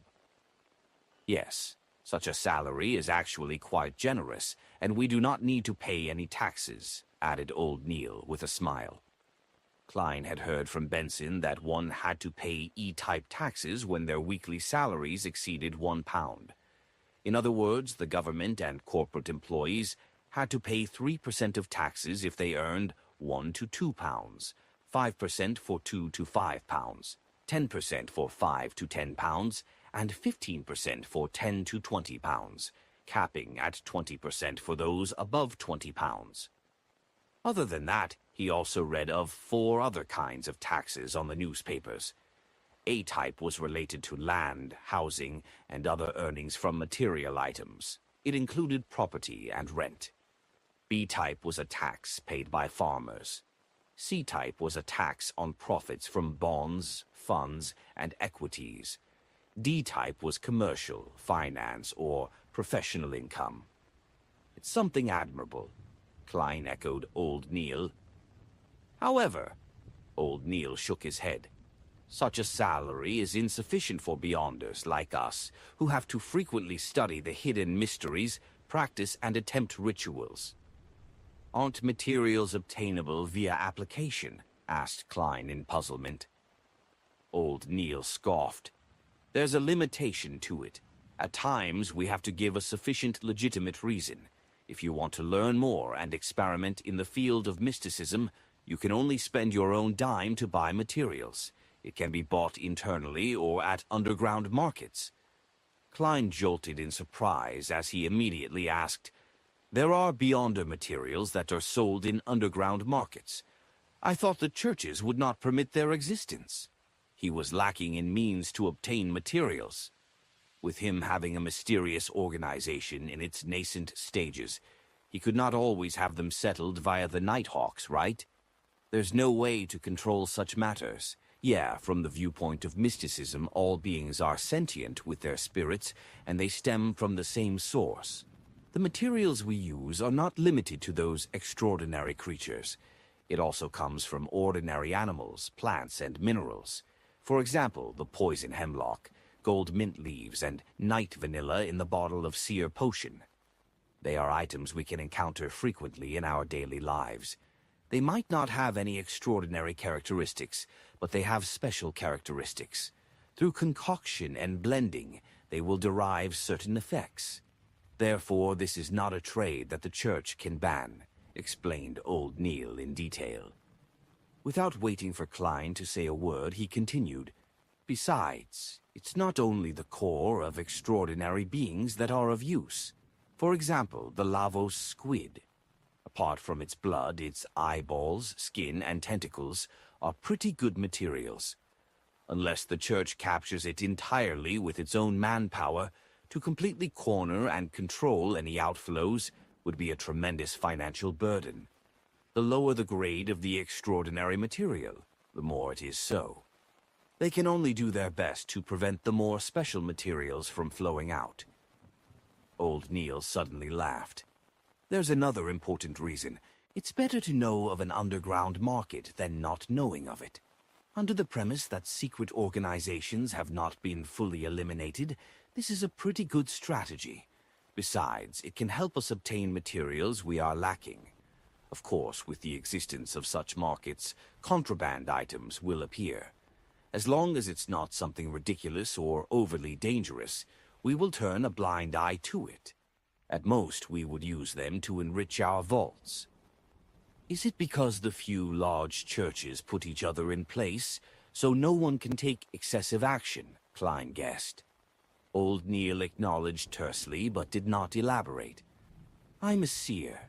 In the future, I'll definitely need to practice, and will need more materials. Mr. Neil, can you take me to the underground market to have a look?" Klein requested, with a valid reason. Old Neil appeared to be placed in a difficult position. In fact, those guys who are active in those places are mostly not beyonders. Some of them might be aristocrats that like mystery, or rich people who have inclinations towards mysticism. "Ah, all right. I have a £30 bill that needs paying soon. It wouldn't be convenient for me to head over there for the time being." "All right. Klein never expected the reason to be old Neil's owing of money. Moments later, he said with deliberation, "Mr. Neil, do you need me to lend you money? I just earned a commission of £10. Haha, there's no need. I'll be able to settle it." Old Neil patted the sofa and slowly stood up. Sigh. Is truly an enemy that biological creatures can't fight. I'm exhausted from last night's watch. Yeah, revise what I've taught you later this morning. Read more documents. Tomorrow I'll teach you the foundations of ritualistic magic. All right. Klein got up and bade him farewell by taking off his hat. When Captain Dunn did not return at noon, Klein pretended that he was still searching for the notebook as he roamed the streets again.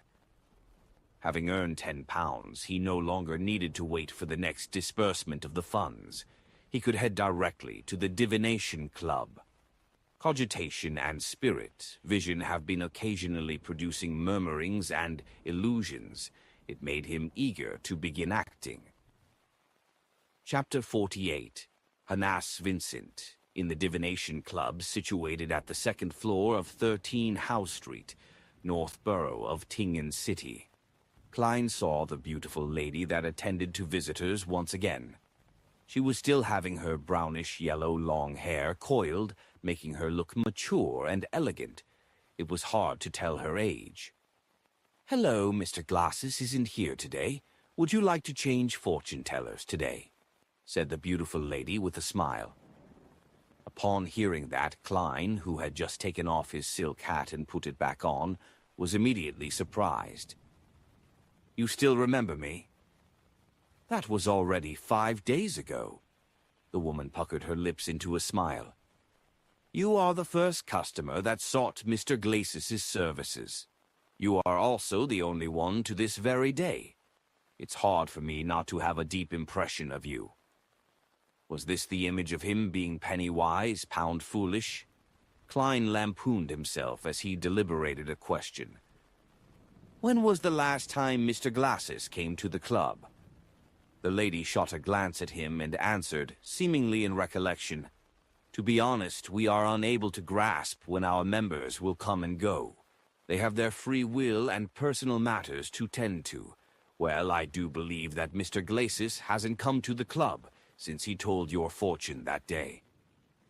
I wish him the best of luck. May the goddess bless him."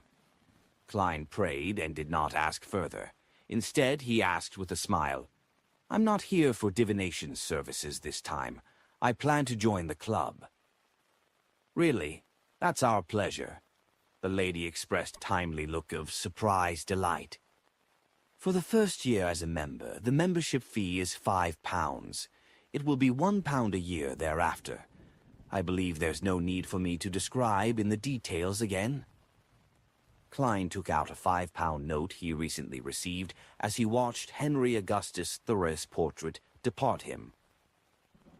After seriously checking the anti-counterfeit watermark, the woman stored away the note seriously and handed a form to Klein. "Please fill in your detailed information.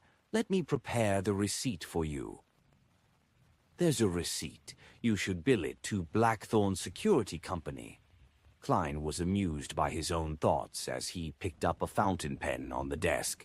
With the blackish-blue ink, he filled in his name, age, address, and company information. However, he had deliberately left his date of birth empty, to a seer that provided profound mysteries about his body through his life path number. After receiving the receipt and finishing his registration as a member, the lady extended her right hand. "Congratulations on joining Tingen City's Divination Club. I'm Angelica Barhart, your hard-working server. This is your member cufflinks. There are special inscriptions on them which will identify you as a member." "Hello, Madam Angelica." Klein shook her hand and took the dark gold cufflinks. He realized that the special inscription was written with the root word for fortune-teller in Hermes. Angelica retracted her left hand and thought for a few seconds. Might I ask what divination arts you are most familiar with? Or would you prefer to learn some divination methods from the club? We will consider inviting famous fortune tellers of the corresponding domain to give classes. We will also introduce you members with similar expertise so that you can have a good time interacting with them. I know a bit of every divination art. There's no need to give me any special considerations. Klein replied with some embellishments. In addition, he inquired, "Can I begin telling the fortunes of others? I'm not a total rookie." He was here to act as a seer and not learn the divination methods ordinary people could learn. Angelica maintained a polite smile as she said, "You can tell the fortunes of people any time in the club. However, before we confirm your skills, we will not promote you when our customers ask. How much do you plan on charging for your fortune-telling?" "Oh, 2 pence. Klein decided to gain at advantage with price while he was still unknown. "We will go by the standard of taking an eighth, so we will be taking a 1/4 pence for fees." Angelica repeated the various rules first before writing Klein's information into the fortune-teller album, which customers could choose from. After all of this was done, she pointed at the meeting room at the far end of the corridor with a smile. "Mr. Hanas Vincent is currently explaining astrolabe divination. You can find a quiet spot to listen in. You can also raise your questions if there are any queries." "All right." Klein walked toward the meeting room with his interest piqued. He wanted to know the differences between what Hanas Vincent and old Neil said. At that moment, Angelica chased up and whispered, "Mr. Moretti, would you want coffee or tea? We provide Sibe black tea, Southville coffee, and Endesi coffee." Klein, who had been reading the papers regularly, knew that these coffees and black tea were considered as one of the inferior varieties, but he also knew that they were definitely of better quality than the ones he had at home. After some thought, he said, "A cup of Southville coffee. 3 teaspoons of sugar without milk, please."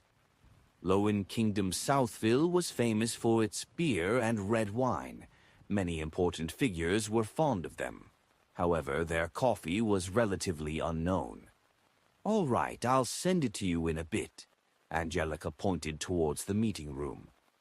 Klein slowly walked to the half-closed door and heard a voice in a thick AWA accent, explaining astrolabe divination is a relatively more complex one among the divination arts. But that's only for ordinary people. Klein silently tagged on a sentence for the speaker. He saw about 5 tables placed in a circle inside the meeting room. It surrounded a middle-aged man in a black classic robe, Hanas Vincent. The gentleman had obvious dark circles. His brown hair was thick and hard. Each strand stood firmly like a porcupine's spikes. Apart from that, there was nothing unique about him. Upon seeing Klein enter, Hanas Vincent nodded gently without stopping his class. He only slowed down his speech. Klein had one hand in his pocket while the other held his cane. He found a seat to the sides and sat down, leaning back comfortably in the process. He scanned the circle of 6 members. There were 4 men and 2 women. Some of them were attentively taking notes, whispering, or returning Klein a rueful smile. After placing his cane down, Klein adjusted his halved top hat and tapped his glabella twice in the process. He cast his gaze at Hanas and saw the different colors, brightness, and thickness of his aura. Dark red. He's a little worried. Actually, every other part of his body is healthy, except that part. I wonder what's wrong. Klein listened to the class while muttering to himself. At that moment, he clasped his right hand and covered his mouth to prevent his laughter from sounding. He suddenly felt like he was a quack. He was rather pleased with his spirit vision ability. Although he could only make a general judgment and not the details, it was enough to gain him many useful information. After surveying his surroundings, He tapped his glabella twice again, as though he was pondering over what Henas had just said. Astrolabe divination was one of the astromancy divination methods. However, ordinary people could also attempt to interpret things. For instance, the most basic birth horoscope was to determine the inquirer's fate by determining the positions of the sun, moon, blue and red stars at their birth, the corresponding spots in the sky, matching the representative symbols to the astrolabe, and the corresponding situations of the different constellations. This required the fortune-teller to be able to calculate the states of the planets and constellations, which was rather complicated. Of course, there were publications that aided people to look up the values. Some even simplified it by making a vague read with just the constellations. Klein listened silently without interjecting or asking any questions. From time to time, he would caress the hanging topaz at his sleeve or take a sip of the Southville coffee which Angelica had brought in.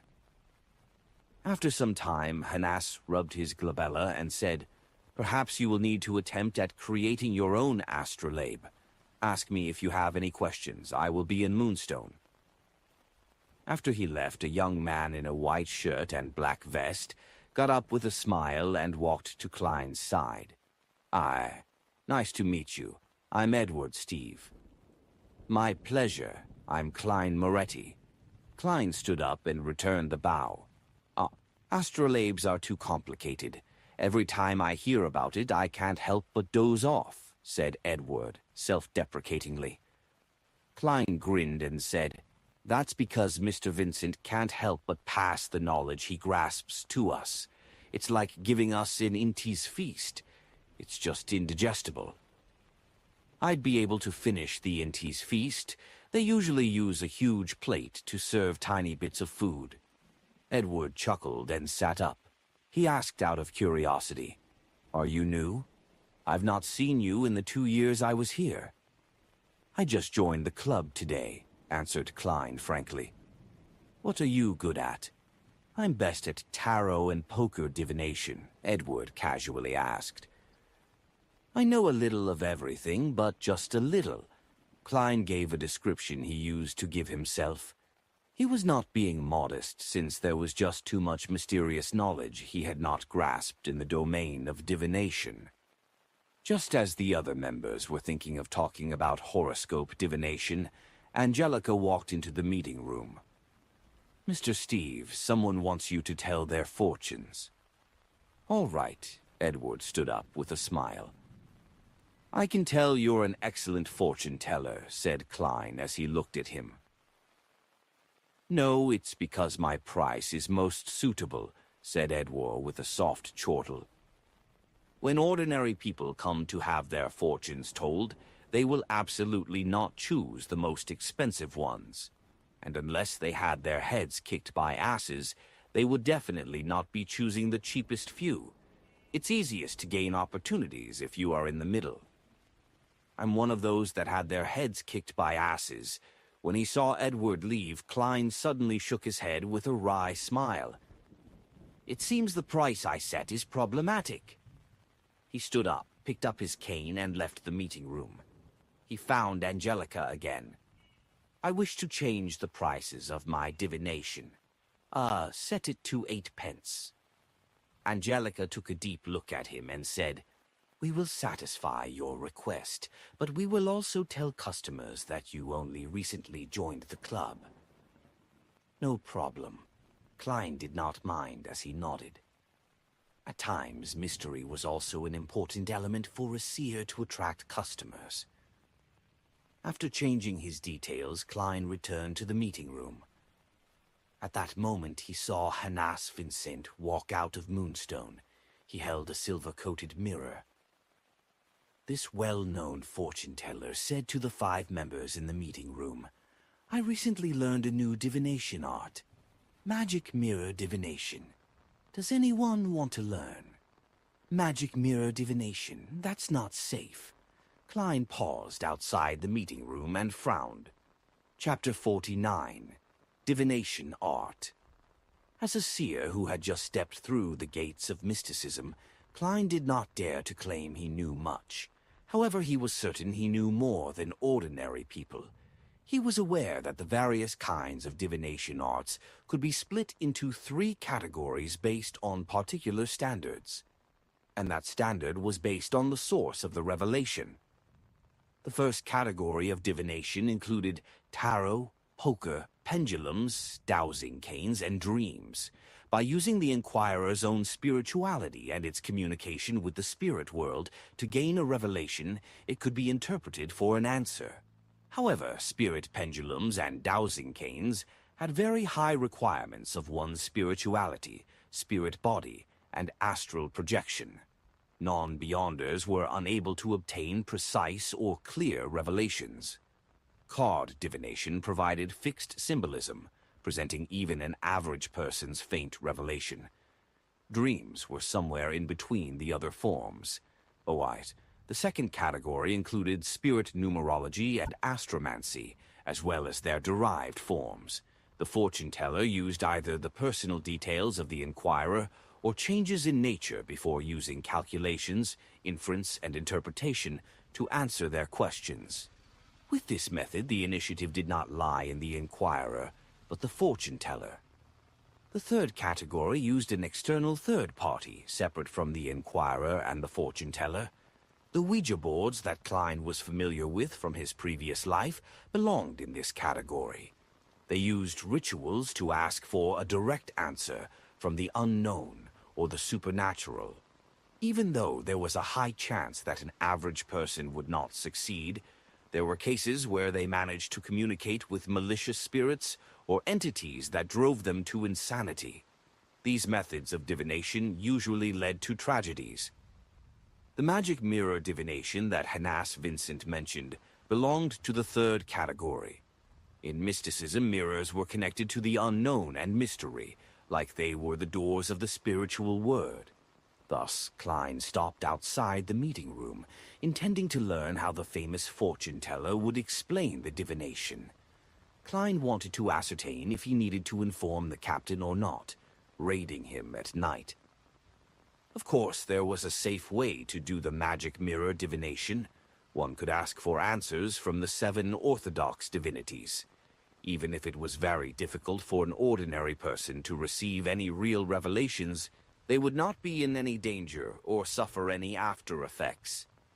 The magic mirror divinations that were strictly controlled by the Nighthawks and mandated punishers were those that asked evil gods or mysterious existences for help. Furthermore, the fortune teller couldn't randomly fabricate things. Some phrases or qualities had the potential to invite the attention of unknown entities. In the world where the powers of the Beyonders exist, such divinations would often lead to tragedy. Klein even suspected that the original Klein, Welch, and Naya had committed such a forbidden divination by following the instructions of the Antigonus family's diary. At that moment, Hannas also explained the principle behind magic mirror divination and described the actual process. First, you choose a suitable time and date according to the divinity you believe in. You can decide this using the astromancy manual. For example, we all know that Sundays symbolize the Evernight goddess, for Sunday is the embodiment of rest. 2 to 3 in the early morning, 9 to 10 in the morning, 4 to 5 in the evening, and 11 to midnight are all related to the moon. Thus, they are controlled by the Evernight goddess. Thus, fortune tellers that pray to the Evernight goddess can use magic mirror divination during these times on a Sunday. Quite a good foundation. Klein nodded slightly while using the half-closed door to the meeting room to conceal himself. Here, it had to be said that with the 7 major churches keeping each other in check, some mysticism knowledge had indeed leaked. For example, many of the meanings behind the symbolism could be found in the astromancy manual. However, without the potions or beyonder powers, ordinary people were unable to obtain the desired effects. Second, we must scrutinize the mirror carefully. It must be a mirror coated with silver. You place the mirror at the position representing the moon. Hannas demonstrated with the prop in his hand. No. What he needs now is spirit dousing. First, choose a position and recite the phrase, "This place is suitable for magic mirror divination 7 times in your head." Then see which direction the pendulum turns. Clockwise for true, counterclockwise for false. Of course, if you are asking for answers from a malicious supernatural entity, the position would not matter. Rather, it would depend on whether the entity is interested in answering your questions. Klein silently corrected him. At this point, he felt like a teacher listening in on a lesson. Hannas Vincent could not hear Klein's mental musings as he described the preparations in detail in a normal tone. When the members finished taking notes, he continued explaining. After showering, confirm that you have drawn all your curtains and locked your doors. After that, light up a candle and place it in front of the mirror before sincerely praying to the divinity you believe in. Try to keep your questions simple, as there's no need for fanciful embellishment. After praying 7 times, pick up your mirror and gently toss it on the ground. Make sure to be gentle. Remember the way it shatters, as that is a revelation from the gods. I will tell you the main symbolisms in a second. Phew, this is orthodox magic mirror divination. Klein heaved a sigh of relief as he walked into the meeting room and sat back down in his previous seat. He finished the rest of his Southville coffee in one gulp. So-called orthodox divination meant that it was possible to obtain revelations, but it was impossible to truly interpret it.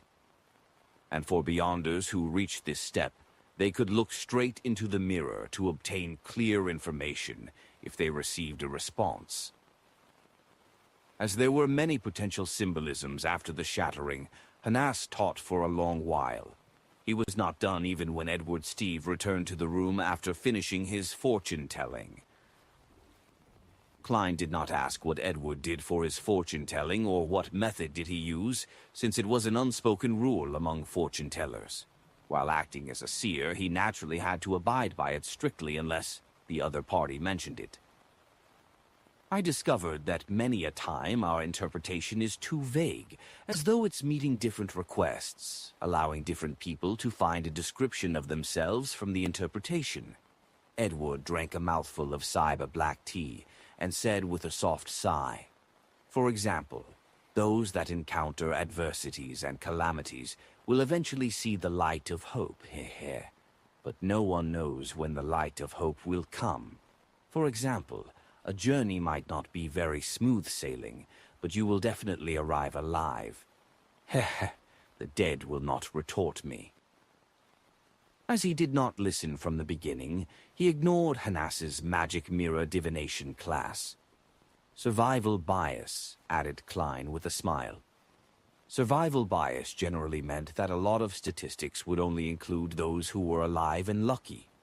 The data would ignore the dead. Therefore, the results would be clearly biased. Right.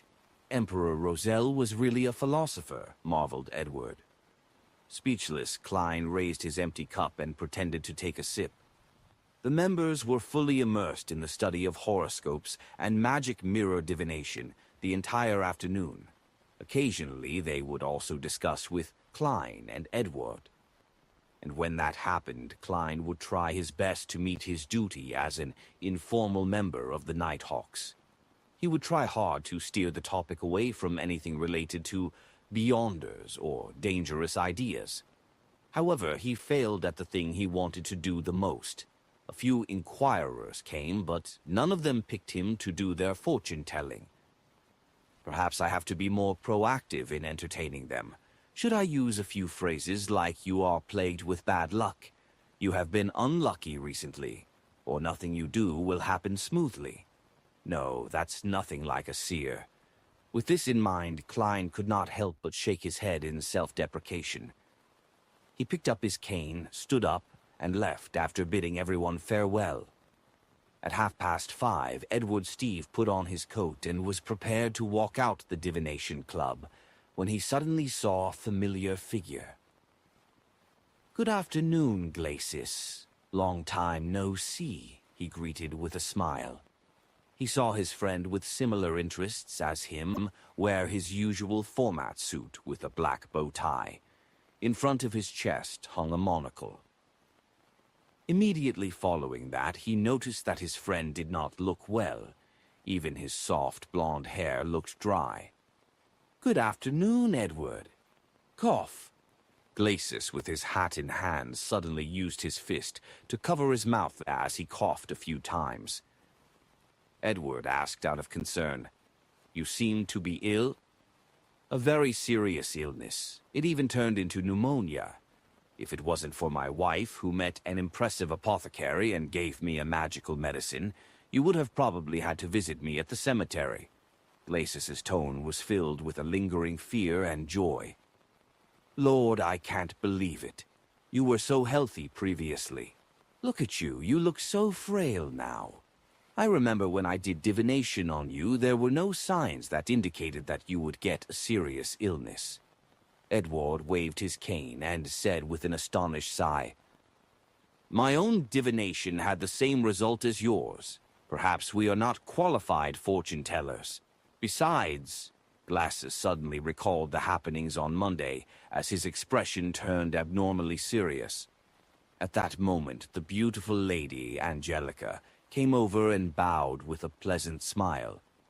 After exchanging greetings, she first showed concern for Glacis's health and provided some suggestions.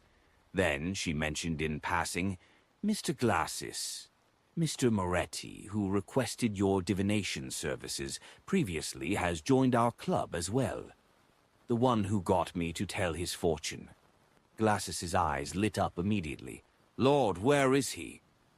"He just left." Angelica and Edward were unable to comprehend Glacis's abnormal reaction. Glacis took 2 steps in agitation and said, "The next time he comes, please ask him when he will come if I'm not around." "Glacis, what happened? Did that Mr. Klein Moretti do something to you?" asked Edward in puzzlement.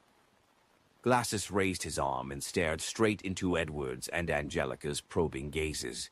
He said in excitement, "He's a very, very, very magical." He lowered his arm and said, after using "very" thrice, "Doctor." Chapter 50. Old Neil's Method of Repayment. 7:30 in the evening, around the Moretti family's dining table. "Klein, why do you need to be at work so early as a consultant? Would emergency matters at the security company be more dangerous?" Benson forked a potato from a dish of potato-stewed beef as he raised the matter in concern. Klein carefully spat out the bones from a pan-fried dish and gave his prepared answer. "A batch of historical documents needed immediate shipping to Backlund. I had to be present to handle the handover and make sure there was nothing missing. As you can guess, the bunch of fist-swinging bastards don't know any Fey Sack." Upon hearing his answer, Benson, who had finished chewing his food, could not help but sigh. Knowledge is truly important. Making use of this opportunity, Klein took out the remaining £5 note and handed it to Benson. "This is my additional payment I received today. It's time you get some decent clothes, too." £5, Benson and Melissa said in unison. Benson took the note and looked at it repeatedly. He said in both shock and doubt, "This security company sure is generous." His weekly salary was £1.10 solely, which meant £6 exactly every 4 weeks. He only earned 1 additional pound from this additional payment. And with that salary, he had managed to support his siblings, giving them a decent place to stay, and allowing them to eat meat 2 to 3 times a week. Every year, they could get a few new clothes. "Are you doubting me?" Klein deliberately returned with a question. Benson chuckled. "I doubt you have the ability nor the guts to rob a bank." "You want someone who can lie," Melissa answered seriously after lowering her fork and knife. I'm now someone used to lying." Klein immediately felt a little ashamed. Although it was a result of the circumstances of his reality, his sister's belief in him left him melancholic. It was relatively urgent and important today. I also played a crucial role, which is the reason for the £5, Klein explained. In a way, what he said was the truth. As for the £5 that he would be reimbursed with, the one he would use to join the divination club, he planned on concealing it. Firstly, if he brought £5 home again, he would truly scare his siblings, making them suspect he was doing something illegal. Secondly, he had to save to buy additional materials to practice being a seer and to grasp more mysticism knowledge. Benson bit off a mouthful of wheat bread in satisfaction and thought for more than 10 seconds. The work I'm at doesn't need any decent clothes. Well, to be precise, the clothes at home are sufficient.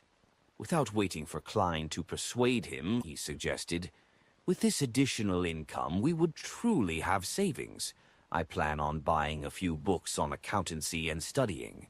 Klein, Melissa, I do not wish that my weekly salary remain below £2 in 5 years. As you know, my boss and manager have shit for brains. Their mouths stink the moment they open them." "Excellent idea," agreed Klein. He also took the opportunity to steer the conversation. "Why don't you read some of the grammar books in my room?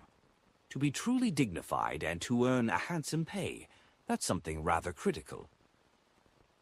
Perhaps, in the times to come, the civil servant examinations will appear in Lowen Kingdom. Preparing ahead of time would give him the advantage." Benson's eyes lit up when he heard that. "I've indeed forgotten about that. Here, let's toast to a beautiful future." He did not drink rye beer.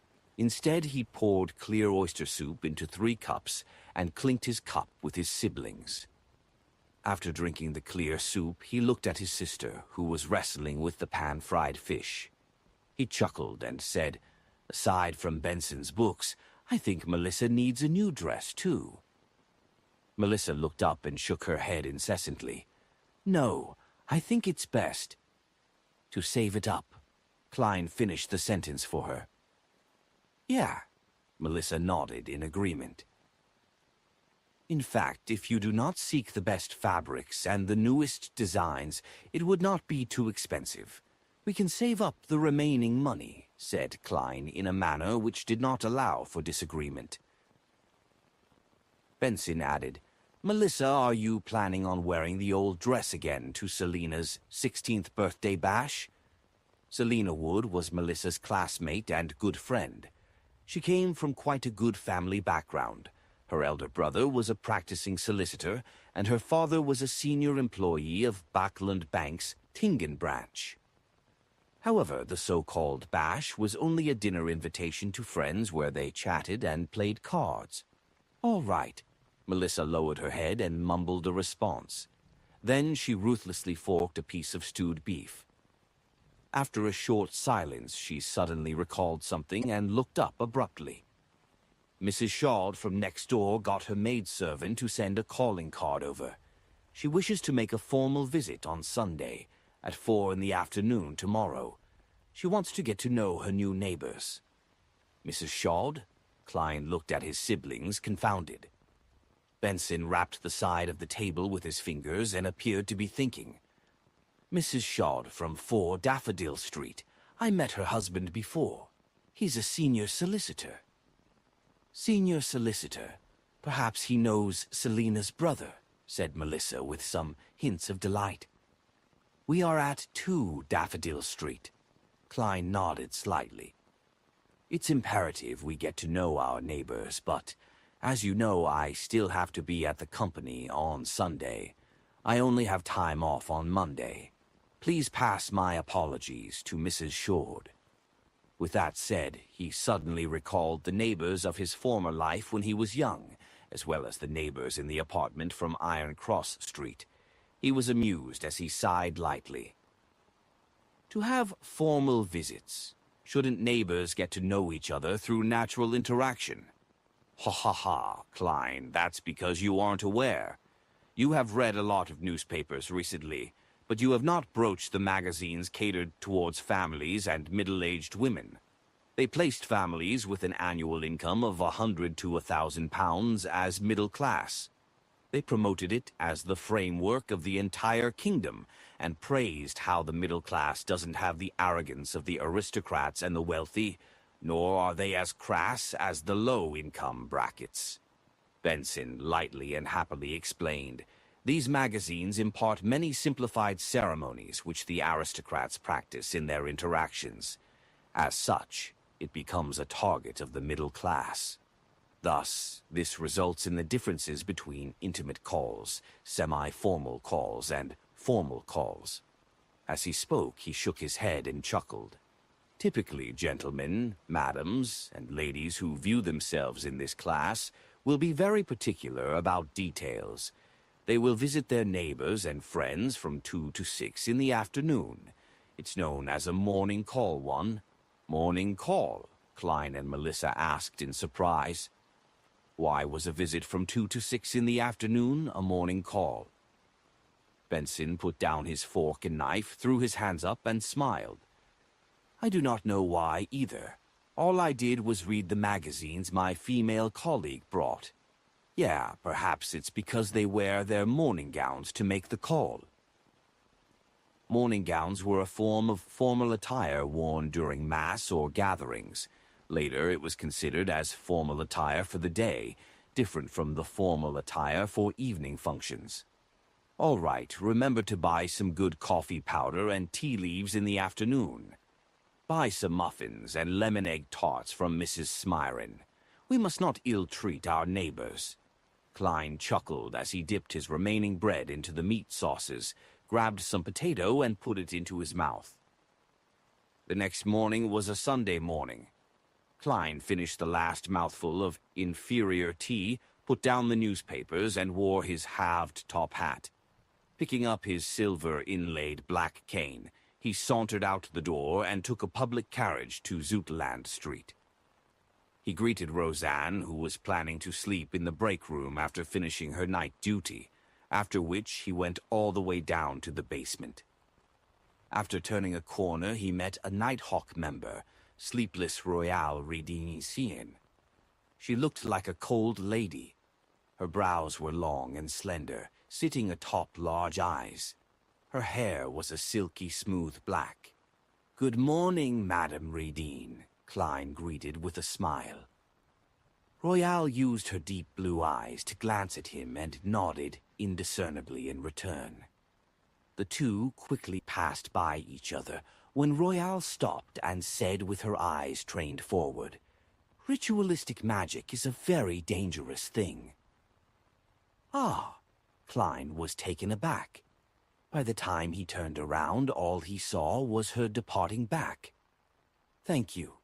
He frowned and shouted at Royale Radine's back. After taking a left band, he quickly met Old Neil inside the armory, as well as Brett, who should not have been there. "Let's go to my place. I've already received the corresponding materials. Brett has agreed to watch the armory for me," said Old Neil with a chuckle. Klein was immediately surprised. "We aren't doing it here." Old Neil held a silver chest and tutted. "There's no space here to practice ritualistic magic." Klein did not ask further. He followed Old Neil up to the streets and took a public carriage to the Northborough suburbs. Old Neil's place was a bungalow. The garden in front of it was filled with roses, golden mint, and other materials. The moment he entered, there was a carpeted foyer. There were 2 high-backed chairs and an umbrella rack. Through the foyer was an expansive living room. The walls were plastered with light-colored wallpaper. The floors were a dark brown color. In the middle of the room was a tiny carpet with floral imprints, and placed above it was a heavy round table. Surrounding the table were comfortable long benches, single cedars, and a piano. "My deceased wife loved music." Old Neil pointed at the piano and mentioned in passing, "The sofa and coffee table are in the bedrooms. Let's do the ritualistic magic in the living room." "All right," Klein replied cautiously. After old Neil put down the silver chest, he laughed and said, "Let me demonstrate to you ritualistic magic. Make sure to observe and remember the ritual." As he spoke, he took out a fake goatskin parchment from the chest. It was specially made, and it had strange pictures drawn on it with black ink that exuded a serene fragrance. Klein kept watching and finally discovered that old Neil was seemingly, likely, possibly drawing an IOU. When old Neil filled in the corresponding field with the number 30 and the corresponding symbol, Klein could not help but ask out of puzzlement and confusion, "Mr. Neil, what kind of ritualistic magic are you doing?" Old Neil coughed and answered very seriously, "I'll be using magic to settle that debt of 30 pounds today." "You can do that?" Klein's eyes widened as his mouth gaped.